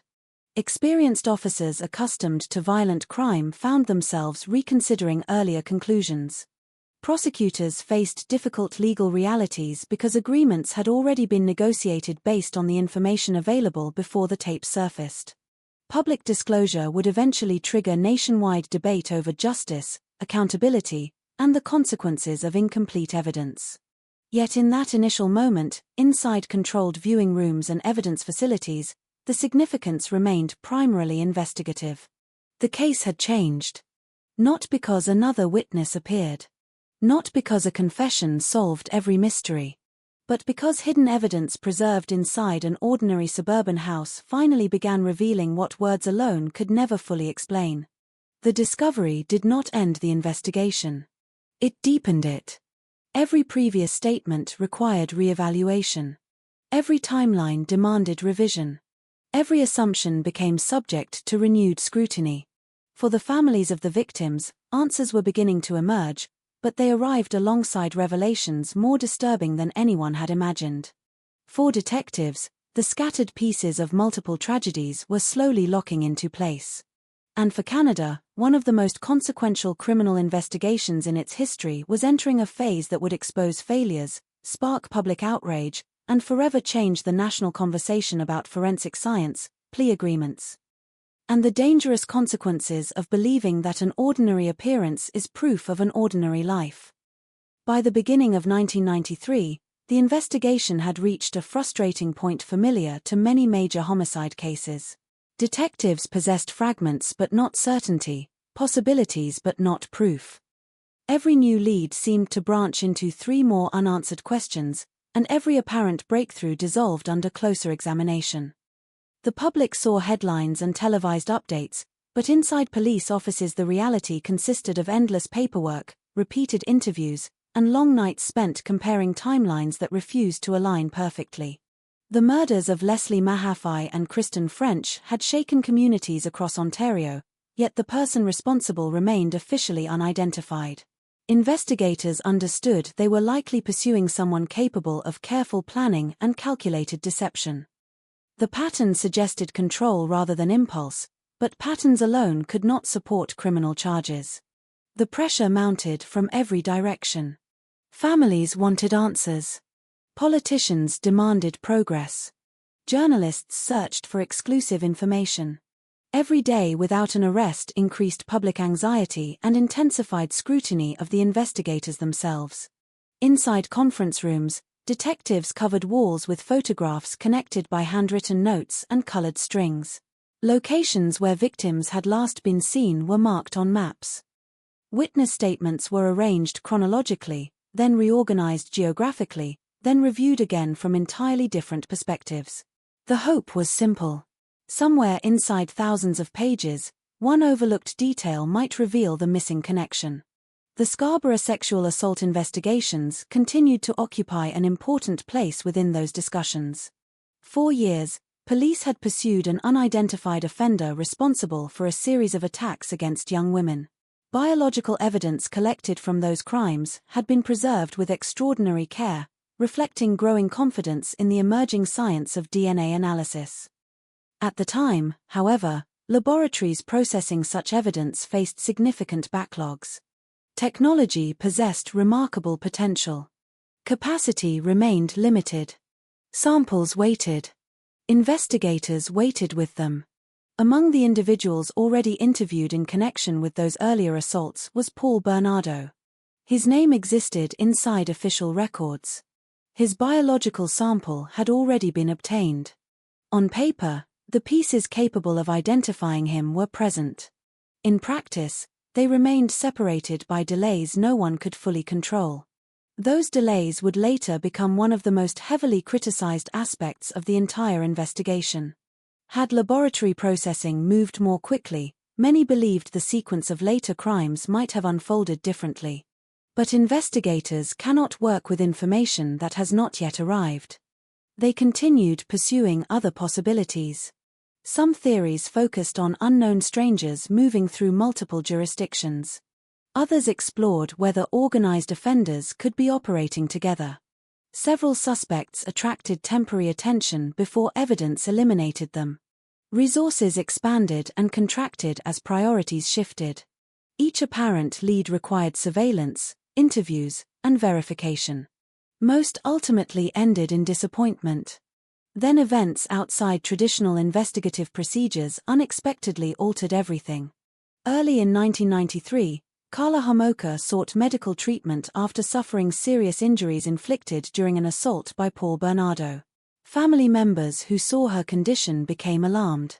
The carefully maintained image of an ideal relationship began collapsing behind closed doors. For detectives, domestic violence reports involving possible suspects demanded careful evaluation. Victims of abuse sometimes possess crucial information yet remain unwilling or unable to share it immediately. Trust develops slowly. Interviews require patience. Every statement must be weighed against available evidence. As communication increased between Homolka's legal representatives and prosecutors, an entirely new strategic possibility emerged. What if the person closest to the suspected offender could provide testimony no forensic laboratory ever could? Negotiations began quietly. Prosecutors faced an extraordinarily difficult calculation. Without insider cooperation, proving every allegation beyond a reasonable doubt could become significantly more complicated.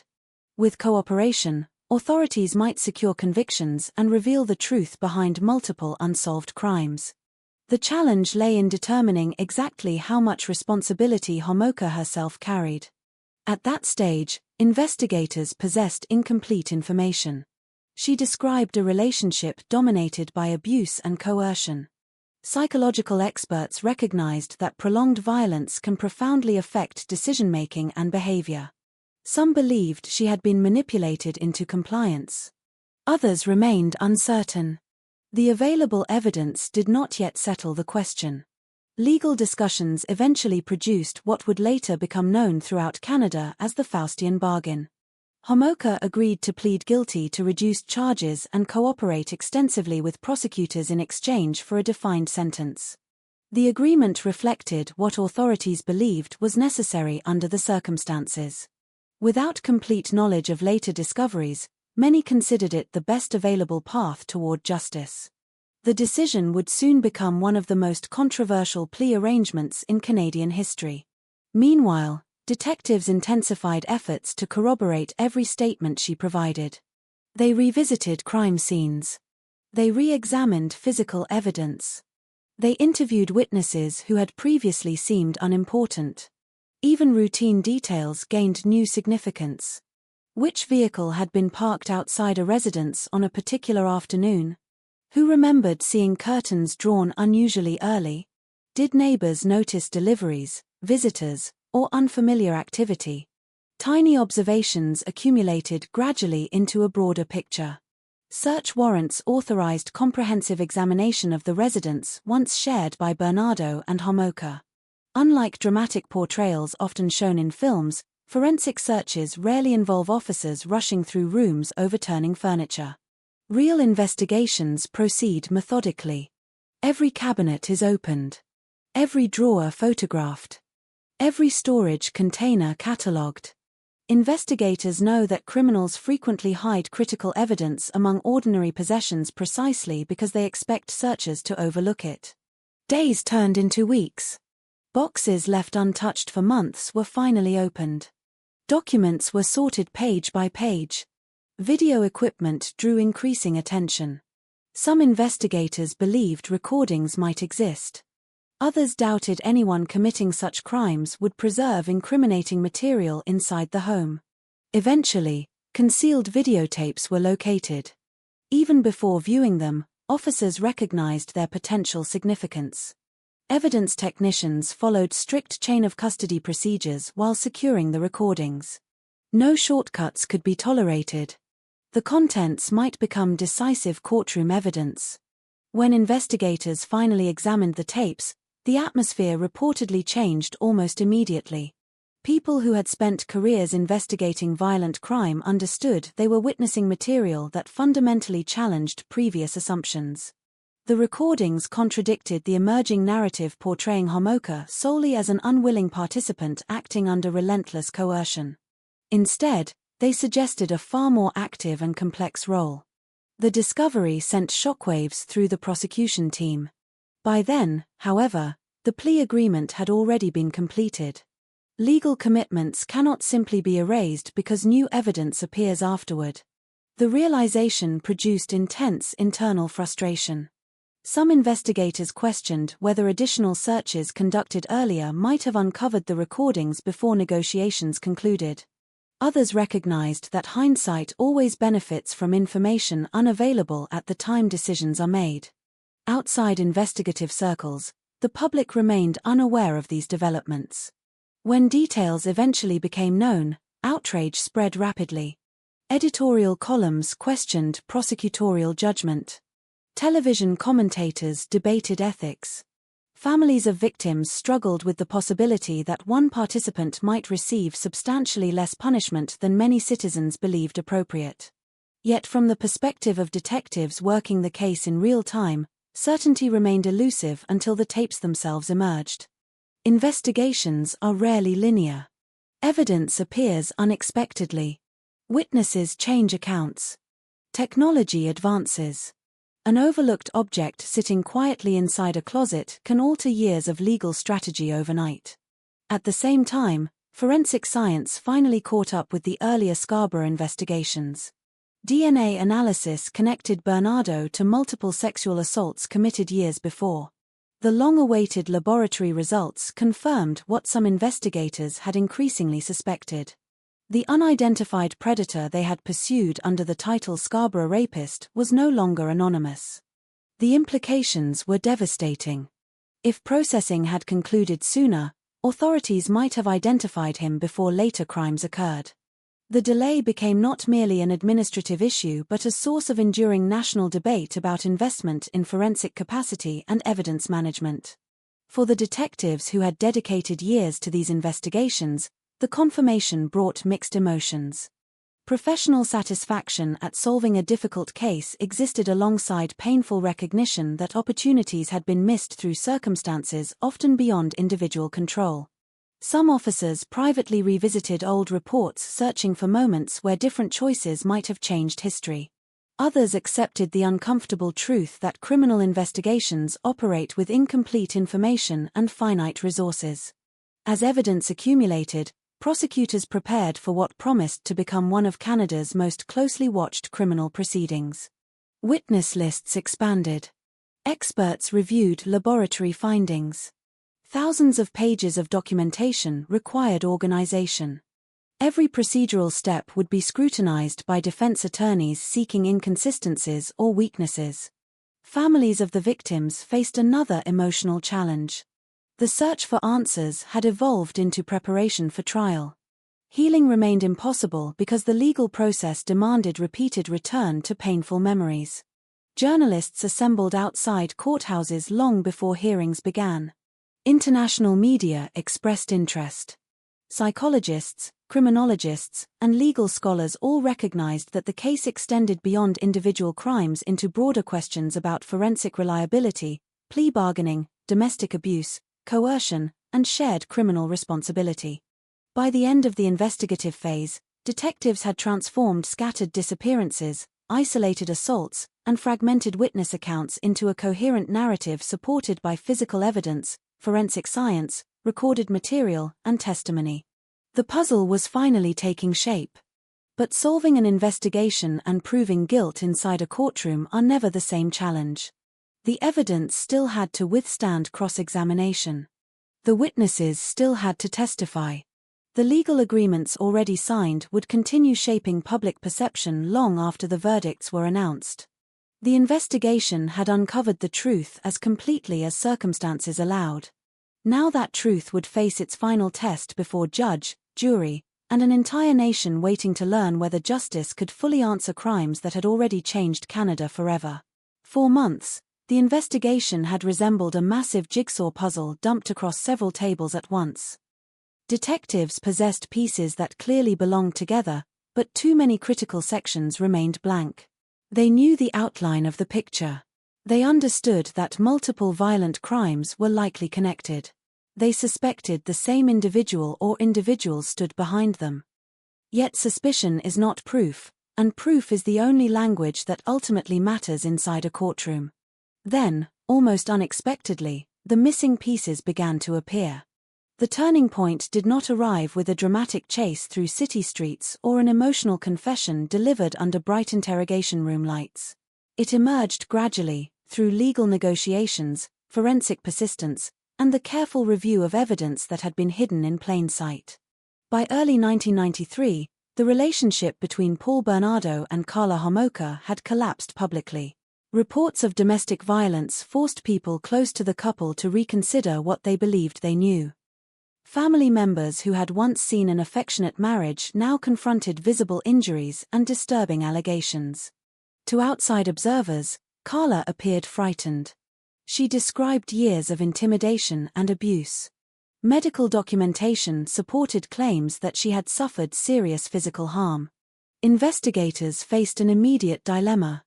Were they speaking to another victim trapped inside an abusive relationship, or were they speaking to someone whose role remained intentionally concealed? The answer was not obvious. Criminal psychologists consulted during major investigations often warn that appearances can mislead in both directions. Genuine victims sometimes protect their abusers. Active participants sometimes portray themselves as powerless observers.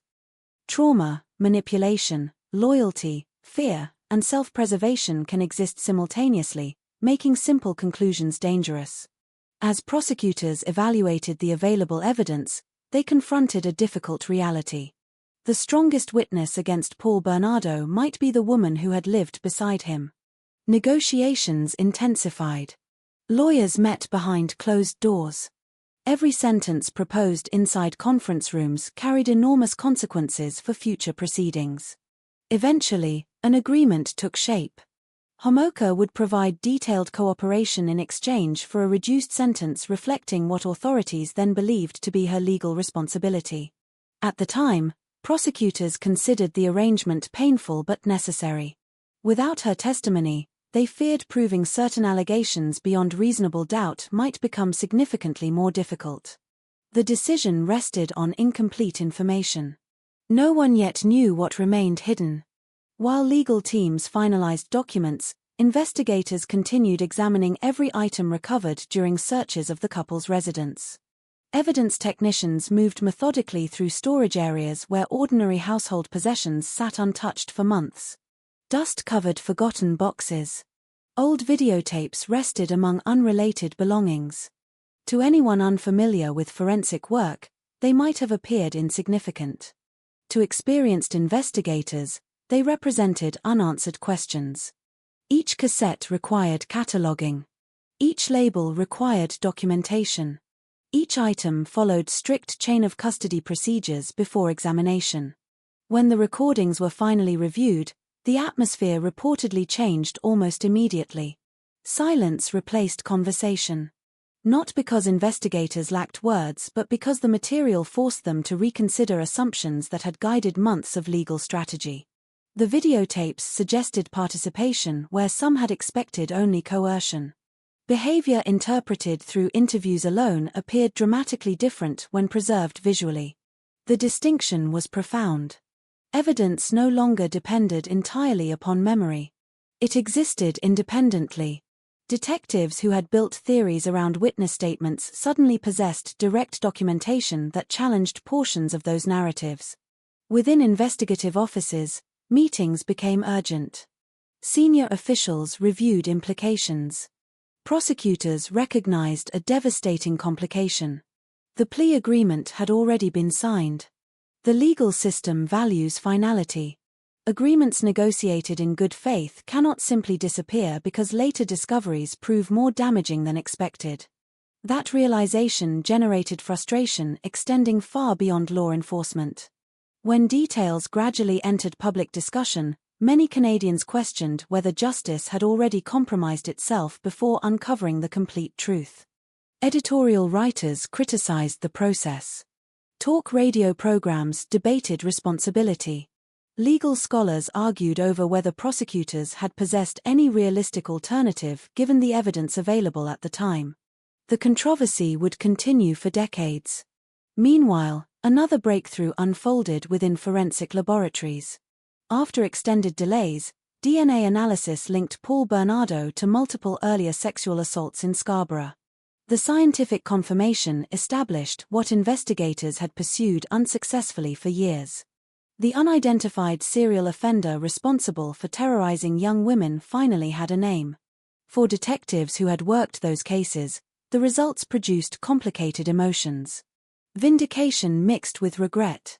The evidence proved they had followed the correct direction. It also demonstrated that technological and administrative delays had postponed identification long enough for additional crimes to occur. The discovery sparked difficult conversations inside policing organizations across Canada. How should laboratories be funded?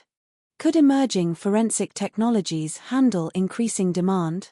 What safeguards might prevent similar delays in future investigations? The Bernardo case transformed from a criminal prosecution into a catalyst for institutional self-examination. At police headquarters, investigative teams began integrating every available source into one comprehensive chronology. Witness statements were compared against videotape timestamps. Travel records were checked against known movements. Telephone records, financial transactions, and physical evidence all merged into a single reconstructed narrative. The emerging picture revealed planning rather than coincidence. Separate events connected with unsettling precision. Every confirmed detail strengthened prosecutors' ability to present a coherent case before a jury. Detectives also revisited the death of Tammy Homoka. For years, the accepted explanation had characterized her passing as a tragic accident. Now investigators viewed those events through entirely different eyes. Evidence previously considered unremarkable acquired new significance when interpreted alongside later discoveries. Family memories once associated with mourning became intertwined with betrayal. For surviving relatives, learning additional details required confronting the possibility that trust itself had been exploited within their own household. The emotional consequences extended far beyond criminal liability. Investigators interviewing neighbors and acquaintances encountered another recurring phenomenon common after major arrests. People remembered incidents differently once they knew the identities of suspects. Small interactions that once seemed harmless suddenly appeared suspicious in retrospect. Someone recalled an unusual comment. Another remembered odd behavior dismissed at the time. A former acquaintance wondered whether a joke carried hidden meaning. Human memory reorganizes itself around shocking revelations, making careful verification essential. Detectives separated confirmed facts from reconstructed impressions, ensuring courtroom evidence rested upon reliable foundations rather than hindsight alone. As preparations advanced, prosecutors understood that jurors would confront an emotionally overwhelming case. Graphic details would need careful management. The objective was not to provoke outrage but to establish guilt through admissible evidence supported by law. Every exhibit required authentication. Every witness required preparation. Defense attorneys would challenge procedures wherever possible. One improperly handled document could create opportunities for appeal. Inside legal offices, trial binders expanded into towering stacks. Chronologies stretched across conference room walls. Investigators who had once chased isolated leads now worked within coordinated teams capable of presenting years of accumulated evidence as one unified narrative. The breakthrough had fundamentally changed the investigation. No longer were authorities searching for unknown offenders. They were building a prosecutable case against identified individuals supported by science, witness testimony, physical evidence, and recordings recovered directly from the suspect's own residence. Yet even with overwhelming evidence, uncertainty remained. No experienced prosecutor assumes victory before a verdict. Jurors are unpredictable. Witnesses may struggle under cross-examination. Procedural disputes can reshape entire proceedings. Preparation therefore became relentless. Families of the victims watched these developments with cautious hope. Answers were finally emerging after years of confusion and grief. At the same time, every new revelation reopened emotional wounds. Details previously unknown entered public discussion. Private tragedies became subjects of national analysis. Television crews assembled outside courthouses while newspapers dedicated front pages to developments that seemed to grow more disturbing with each passing week. Across Canada, public confidence in familiar assumptions began to erode. The image of danger shifted. People no longer imagined violent offenders only as isolated strangers lurking in dark alleys. This case demonstrated that appearances could conceal entirely different realities, that ordinary neighborhoods could hide extraordinary crimes, and that the most significant evidence might remain undiscovered inside places everyone believed were perfectly normal. The breakthrough was therefore larger than the discovery of videotapes or the arrival of DNA results. It represented the moment when scattered fragments transformed into undeniable truth. The mystery that had haunted investigators for years finally yielded to persistence, science, and painstaking examination. What remained was the final and perhaps most public stage of the process. The evidence would leave police headquarters and enter a courtroom. The questions that had consumed detectives would soon belong to judges, lawyers, jurors, journalists, and an entire nation waiting to see whether the legal system could deliver justice equal to the scale of the crimes it had finally uncovered. By the time the case entered the courtroom, much of Canada already knew the names Paul Bernardo and Karla Homolka. Newspapers had devoted endless columns to the investigation. Television broadcasts revisited the timeline almost every evening. Legal experts appeared before cameras explaining forensic evidence, plea agreements, and procedural rules that most citizens had never considered before. Yet despite the enormous public attention, the courtroom itself remained a place governed not by emotion but by evidence. Justice, at least in theory, demands patience. The families of the victims carried years of grief into the courthouse. Detectives brought thousands of pages of reports accumulated through relentless work. Prosecutors arrived with carefully organized exhibits and witness lists refined over months of preparation. Defense attorneys entered with an equally important responsibility: to challenge every claim that could not be proven beyond reasonable doubt. Outside, reporters competed for the best position. Camera crews assembled before sunrise. Satellite trucks lined nearby streets. Every movement through the courthouse entrance became breaking news. For many Canadians, this was no longer simply a criminal prosecution. It had become a national examination of the justice system itself. One of the earliest and most controversial realities confronting the public was that Karla Homolka would not stand trial under the same circumstances as Paul Bernardo. The plea agreement negotiated before the discovery of the videotapes remained legally binding. She had admitted responsibility to reduced charges and accepted a 12-year sentence in exchange for cooperation with prosecutors. When that arrangement first became public, reactions were mixed but generally shaped by the understanding that authorities believed she had acted primarily under coercion. Then knowledge of the videotapes spread. The emotional climate changed almost overnight. Citizens who had accepted the necessity of compromise began questioning whether compromise had gone too far. Editorial pages filled with criticism. Call-in radio programs overflowed with angry voices. Letters arrived at government offices demanding explanation. The phrase Faustian bargain entered everyday conversation, symbolizing what many viewed as an agreement achieved at an extraordinary moral cost. Inside the courtroom, however, legal obligations remained unchanged. The prosecution could not rewrite history simply because newly discovered evidence altered public perception. The agreement stood. Attention therefore shifted increasingly toward Paul Bernardo, whose trial would become one of the most closely followed criminal proceedings in Canadian history. The courtroom atmosphere reflected the seriousness of the allegations. Jurors understood they were participating in a case carrying profound national significance. Every seat reserved for observers filled quickly. Family members sat quietly, their expressions revealing years of exhaustion more than public anger. Many had already endured investigations, media scrutiny, and repeated exposure to deeply painful information. Now they faced the final legal chapter. Prosecutors introduced evidence with methodical precision. Witnesses described investigative procedures. Forensic specialists explained scientific findings in language accessible to jurors unfamiliar with laboratory techniques. Maps illustrated movements.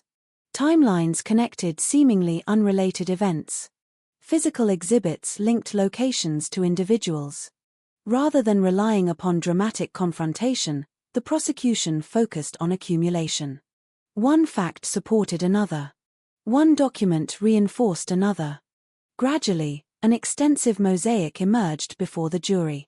The delayed DNA analysis connecting Bernardo to the earlier Scarborough sexual assaults occupied an important place within that presentation. Its significance extended beyond identifying a suspect. It demonstrated continuity. The violent behavior did not appear suddenly. It evolved across years, leaving scientific traces eventually confirmed through forensic testing. The defense challenged aspects of the prosecution's interpretation wherever possible. Cross-examinations explored investigative decisions, witness reliability, and procedural questions. Defense attorneys emphasized the legal principle that suspicion, no matter how powerful, cannot substitute for proof. Jurors listened carefully as experts debated technical issues involving evidence collection and analysis. Among the most consequential evidence discussed during proceedings were the videotapes recovered from the couple's residence. The recordings dramatically strengthened the prosecution's case by providing documentation independent of witness recollection. Memories may fade. Statements may conflict. Recorded evidence preserves events in ways testimony alone cannot. Their existence significantly influenced public understanding of the crimes and complicated earlier portrayals of individual responsibility. For many observers, however, the emotional center of the trial remained not the forensic science but the families. Parents who once expected graduations now sat through legal arguments. Siblings who had shared ordinary childhood memories confronted extraordinary loss before strangers. Every procedural delay prolonged pain already measured in years. Court officials remained aware of those human realities while balancing the defendant's legal rights with the orderly administration of justice. Journalists covering proceedings faced their own ethical challenges. The public demanded information. At the same time, responsible reporting required restraint regarding graphic evidence and sensitive material affecting surviving relatives. Daily summaries attempted to explain complicated testimony without sensationalizing suffering. The distinction proved difficult but essential. As weeks passed, prosecutors completed presentation of their evidence. The defense responded. Closing arguments distilled months of testimony into competing narratives. The prosecution emphasized consistency across physical evidence, forensic science, witness statements, and recovered recordings. The defense urged jurors to evaluate every allegation critically and independently. Then came deliberation. No cameras entered the jury room. No reporters documented conversations behind closed doors. 12 ordinary citizens carried responsibility for interpreting extraordinary evidence according to Canadian law. Outside, anticipation grew. Families waited. Lawyers reviewed possibilities. News organizations prepared multiple versions of broadcasts depending on the outcome. When the verdict finally arrived, the courtroom remained remarkably quiet. Paul Bernardo was found guilty of the principal charges before the court, including the first-degree murders of Leslie Mahaffey and Kristen French, as well as related offenses involving kidnapping and aggravated sexual assault. For the families, the decision provided legal recognition of responsibility but could not restore what had been taken. Justice acknowledges harm. It does not erase it. Sentencing followed. Bernardo received life imprisonment with no eligibility for parole for 25 years and was subsequently designated a dangerous offender, a legal classification reflecting the continuing assessment that he presented an ongoing threat requiring indefinite incarceration under Canadian law. The announcement concluded one phase of the legal process while beginning another chapter of public reflection.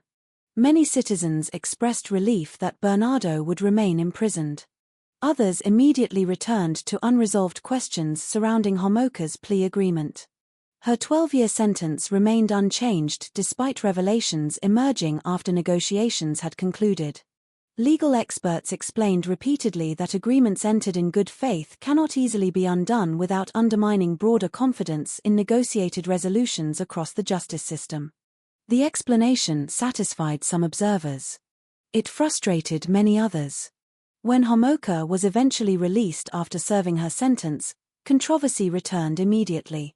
Communities questioned where she would live. Media organizations followed developments closely.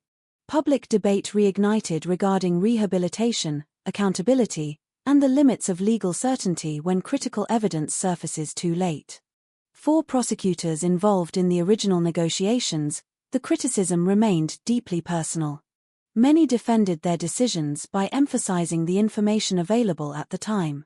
Without cooperation, they argued, obtaining convictions might have proven far more difficult. Critics countered that the final outcome demonstrated unacceptable risk.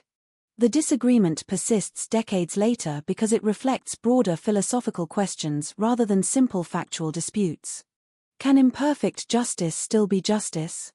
Should prosecutors prioritize certainty against one offender if doing so requires concessions toward another? How much uncertainty should influence plea bargaining before all evidence has been discovered? The Bernardo and Homolka case forced Canada to confront each of those questions publicly. Beyond the courtroom itself, institutional changes gradually followed. Forensic laboratories received renewed attention regarding funding and processing capacity. Investigative agencies examined evidence management procedures. Legal scholars incorporated the case into academic discussions about negotiated pleas, coercive relationships, and shared criminal responsibility. The trial therefore achieved more than individual convictions.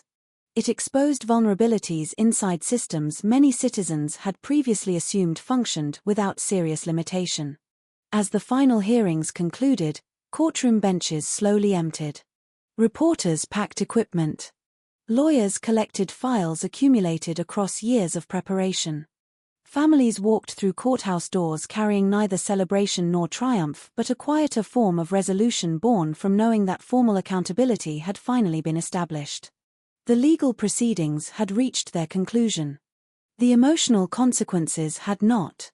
Those would continue long after headlines disappeared, long after cameras left, and long after transcripts settled into archives where future generations would study one of the most controversial and consequential criminal prosecutions in Canadian history. When the courtroom doors finally closed and the television cameras were packed away, many people believed the story had reached its natural ending. The man convicted of some of Canada's most notorious crimes would spend the foreseeable future behind prison walls. The woman whose plea agreement had divided the nation had begun serving the sentence negotiated years earlier. The verdicts had been read, the legal arguments exhausted, and the headlines gradually started giving way to other events. But true crime rarely ends with a conviction. Its deepest consequences continue long after judges leave the bench and reporters move on to the next assignment. For the families of Tammy Homolka, Leslie Mahaffey, and Kristen French, there was no moment when life suddenly returned to normal. Grief does not operate according to court schedules. It does not recognize legal milestones or parole hearings.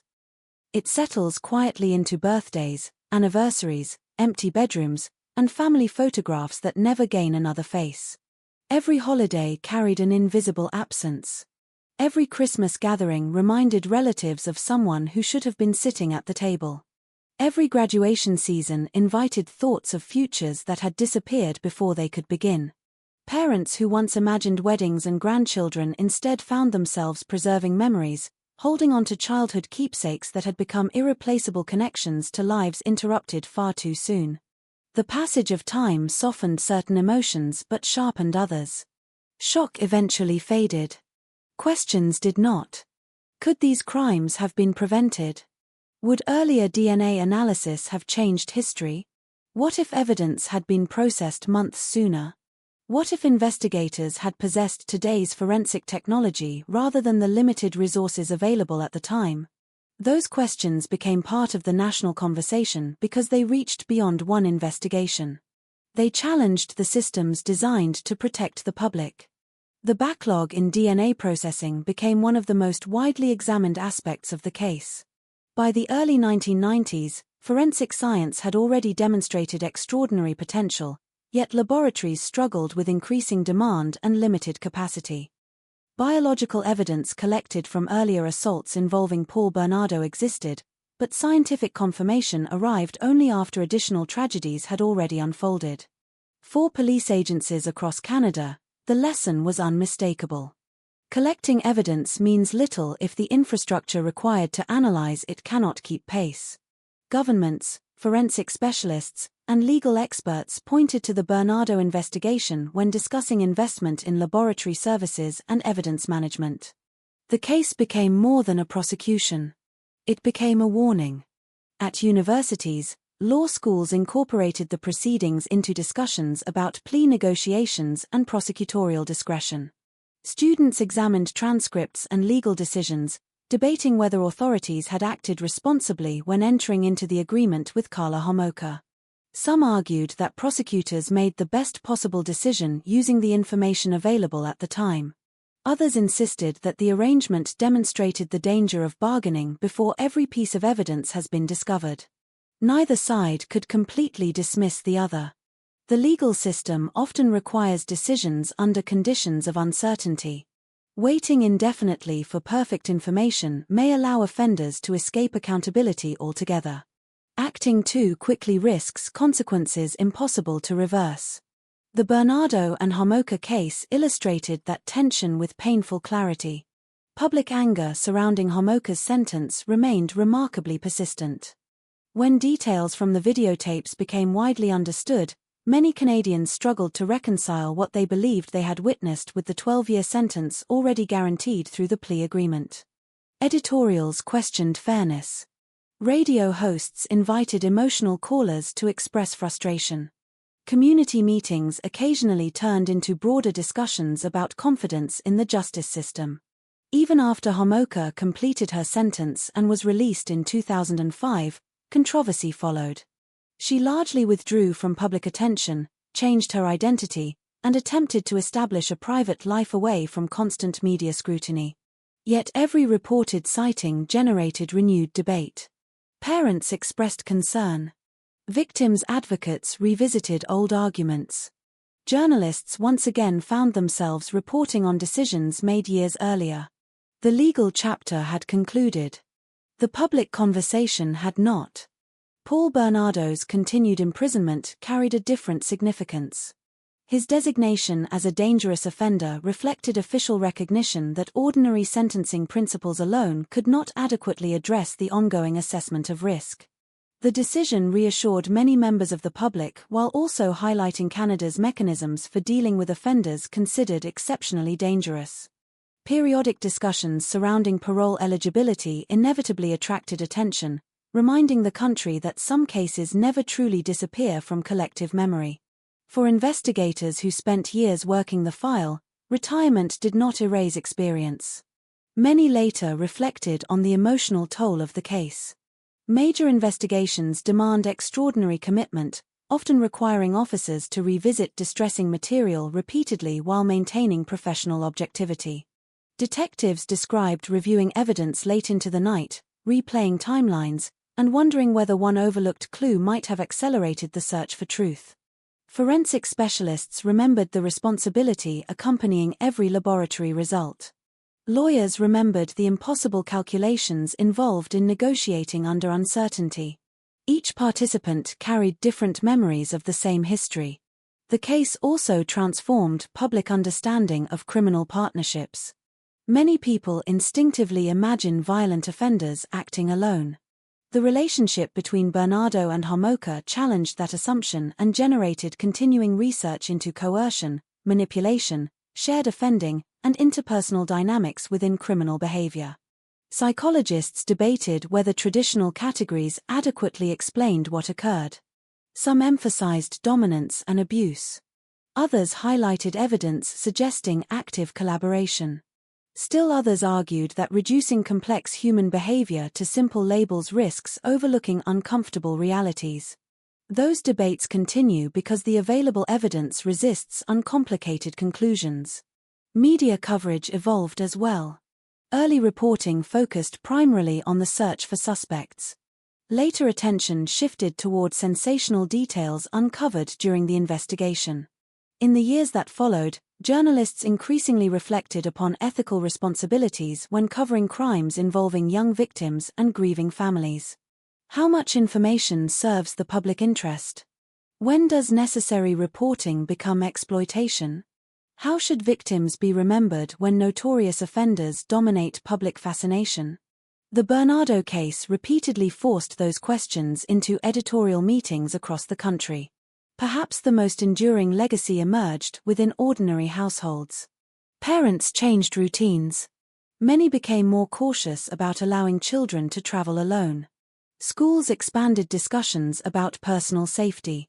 Communities organized neighborhood watch programs and encouraged stronger communication between residents and local police.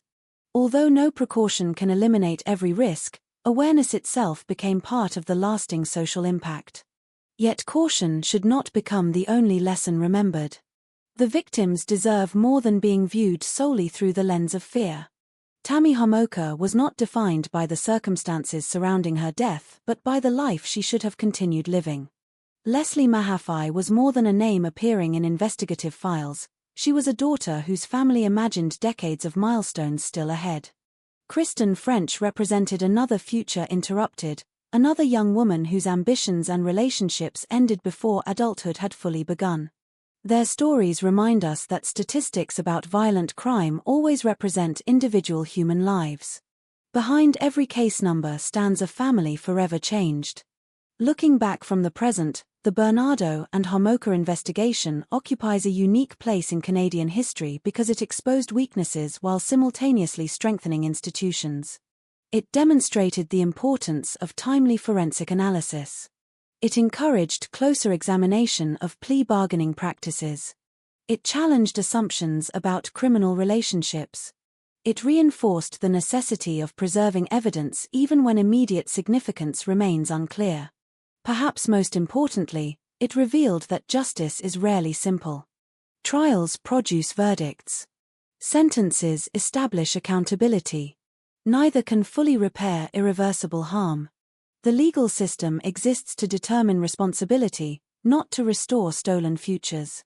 That distinction explains why even successful prosecutions leave lingering sadness. Years after the final appeals concluded, visitors still place flowers and quiet tributes in memory of the young lives lost. Families continue honoring birthdays that exist only in memory. Friends who grew into adulthood sometimes pause to imagine what careers, marriages, or children their classmates might have experienced had history followed a different path. Time moves forward for everyone except those whose stories ended too soon. As historians, lawyers, and criminologists continue studying the Bernardo and Homolka case, they often focus on evidence, legal doctrine, or investigative procedure. Those subjects matter. They have shaped reforms and informed future practice. But beneath every academic discussion remains a simpler truth. 3 families entered the early 1990s expecting ordinary lives. They emerged carrying grief that would never completely disappear. The case left behind legal precedents, institutional lessons, and countless pages of documentation, yet its most enduring legacy may be the reminder that justice should never be measured only by convictions secured or sentences imposed. It should also be measured by society's willingness to learn from tragedy, strengthen its institutions, remember those who were lost, and ensure that behind every famous case file the names of the victims remain more important than the notoriety of the people who harmed them. And in that sense, the final chapter of this story has never truly been about the criminals at all. It has always belonged to the lives they stole and to the families who continue carrying their memories forward, one quiet day at a time. Long after the newspapers stopped printing daily updates and television anchors moved on to the next national headline, silence returned to the neighborhoods where this story had begun. The streets of Scarborough filled once again with commuters leaving for work before sunrise. Children waited for school buses at familiar corners. Families walked their dogs through parks where autumn leaves drifted across the pavement, and on the surface, life appeared to have reclaimed its ordinary rhythm. But places remember. Not through monuments or plaques, but through invisible associations carried by the people who continue living there. A particular intersection becomes the last confirmed sighting of a missing child. A quiet residential street recalls the flashing lights of police cruisers parked outside for days. A courtroom hallway still echoes with memories of anxious footsteps and whispered conversations between lawyers waiting for proceedings to begin. History settles into locations even after physical evidence has disappeared. For many Canadians who lived through the early 1990s, the Bernardo and Homicide case marked the moment when assumptions about safety permanently changed. It challenged the comforting belief that danger always announces itself through obvious warning signs or unfamiliar faces. The offenders did not exist outside society. They participated in it. They maintained appearances, cultivated relationships, and blended into environments where ordinary people expected ordinary lives. That realization remains unsettling decades later. It reminds us that criminal investigations often begin only after irreversible harm has already occurred. The public naturally searches for simple explanations. One person must have been completely responsible. The other must have been entirely manipulated. One event must have changed everything. Reality rarely provides such clean divisions. Human behavior is complicated, relationships can become deeply destructive, and legal responsibility does not always align perfectly with public expectations. The controversy surrounding Karla Homolka continues precisely because many people believe the final legal outcome failed to match the evidence eventually revealed. Others argue that prosecutors acted reasonably using the information available when critical decisions had to be made. Reasonable people continue disagreeing. That disagreement itself has become part of the case's legacy. It serves as a reminder that justice operates under uncertainty, making choices in real time rather than with the perfect clarity available only through hindsight. The delayed DNA analysis tells a similar story. Modern audiences accustomed to rapid technological results sometimes struggle to imagine laboratories waiting months or years to complete examinations that now require only a fraction of that time. Yet those delays reflected the realities of forensic science during a period of extraordinary transition. The lessons learned proved costly. Funding priorities shifted. Evidence management improved. Scientific capabilities expanded. Every advancement carried within it the memory of cases where time itself had become an adversary. For investigators who dedicated years to solving these crimes, the conclusion of legal proceedings did not necessarily provide emotional closure. Police officers often describe major cases as experiences that remain with them long after retirement. Certain photographs are impossible to forget. Certain interviews replay unexpectedly in memory. Certain decisions invite endless private reflection about whether another path might have produced different outcomes. The public often celebrates successful arrests while overlooking the psychological burden carried by those responsible for uncovering the truth. The same is true for forensic scientists.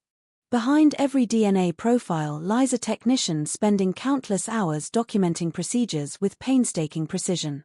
Behind every courtroom exhibit stands someone who understood that even the smallest mistake could jeopardize years of investigative work. Justice depends not only upon dramatic testimony but also upon quiet professionalism repeated thousands of times without recognition. Journalists who covered the case also confronted difficult ethical questions. How should the media balance legitimate public interest with respect for grieving families? How much detail informs audiences, and how much merely satisfies curiosity? Where is the line between documenting history and amplifying notoriety? The reporting surrounding Bernardo and Homolka influenced later discussions about responsible crime coverage throughout Canada. Many news organizations became increasingly aware that constant repetition of offenders' names risks overshadowing the victims whose stories deserve equal attention. That lesson remains relevant in every generation. For criminologists and psychologists, the case continues serving as a subject of research into coercive relationships, violent behavior, and offender dynamics. Academic conferences revisit the evidence. Graduate students analyze legal decisions. Researchers compare competing theories while acknowledging that no single framework fully explains every aspect of what occurred. The desire for simple answers often collides with the complexity of real human conduct. Perhaps that is why the case still attracts attention so many years later. It refuses to fit neatly inside comfortable categories. Yet beneath every legal debate and psychological theory lies something much simpler. 3 young lives were cut short. Tammy Homolka never experienced the adulthood waiting beyond adolescence. Leslie Mahaffey never had the opportunity to discover where her talents and ambitions might have led. Kristen French never completed the journey from student to the independent future she was beginning to imagine. Their absence cannot be measured through legal terminology or statistical reports. It is measured through birthdays that became memorials. Through family photographs that stopped growing. Through parents who carried unanswered longing into old age. The greatest tragedy of notorious criminal cases is often that the offenders become historical figures while the victims risk becoming supporting characters inside their own stories. That imbalance deserves correction. When remembering these events, it is worth pausing not on the personalities of those convicted but on the ordinary moments stolen from those they harmed. Morning conversations before school. Weekend plans with friends. Holiday traditions repeated every December. Small arguments that families assumed they would laugh about years later. Life is built from countless ordinary experiences, and it is those experiences that violence interrupts most completely. There is another lesson hidden beneath the headlines. Communities responded. Volunteers searched. Neighbors distributed flyers. Police officers worked exhausting hours. Scientists processed evidence. Prosecutors assembled cases under intense public scrutiny. Journalists informed the nation. Families supported one another through unimaginable grief. Although no collective effort could undo the crimes, those responses demonstrated that acts of compassion often emerge alongside acts of cruelty. The story therefore contains not only darkness but resilience. Every improvement in forensic science inspired by past failures represents resilience. Every policy reviewed because of difficult experience represents resilience. Every parent who chooses awareness without surrendering entirely to fear represents resilience. Perhaps that is the closest society comes to transforming tragedy into something meaningful. The names Paul Bernardo and Karla Homolka will likely remain embedded within Canadian criminal history for generations. Their actions ensured that. But history should remember something else as well. It should remember investigators who refused to abandon impossible cases despite setbacks. It should remember legal professionals forced to make imperfect decisions with incomplete information. Most importantly, it should remember Tammy Homolka, Leslie Mahaffey, and Kristen French as young women whose lives possessed value independent of the crimes that ended them. The final measure of justice is not found solely in prison sentences or court records. It is found in memory. In whether future generations learn enough from the past to strengthen institutions, question assumptions, improve investigative methods, and preserve the dignity of those whose voices can no longer speak for themselves. As evening settles over Ontario today, neighborhoods once associated with fear are once again filled with ordinary sounds. A garage door closes. A bicycle rolls down a driveway. Parents call children inside for dinner. Lights appear one by one behind familiar windows. Life continues because it always does. Yet somewhere in that quiet routine exists a lasting reminder that vigilance, compassion, and truth require constant care. The Bernardo and Homolka case is ultimately not a story about infamous names printed across newspaper front pages. It is a story about trust betrayed, justice pursued under impossible circumstances, institutions forced to confront their own limitations, and families who carried unimaginable loss with extraordinary strength. And perhaps the most enduring tribute to those who were taken too soon is not endless fascination with the people responsible, but the determination to remember the victims first, to learn from every failure revealed by the investigation, and to ensure that when history looks back on this chapter, it sees not only one of Canada's darkest crimes but also the lasting resolve to prevent such darkness from finding easy refuge again.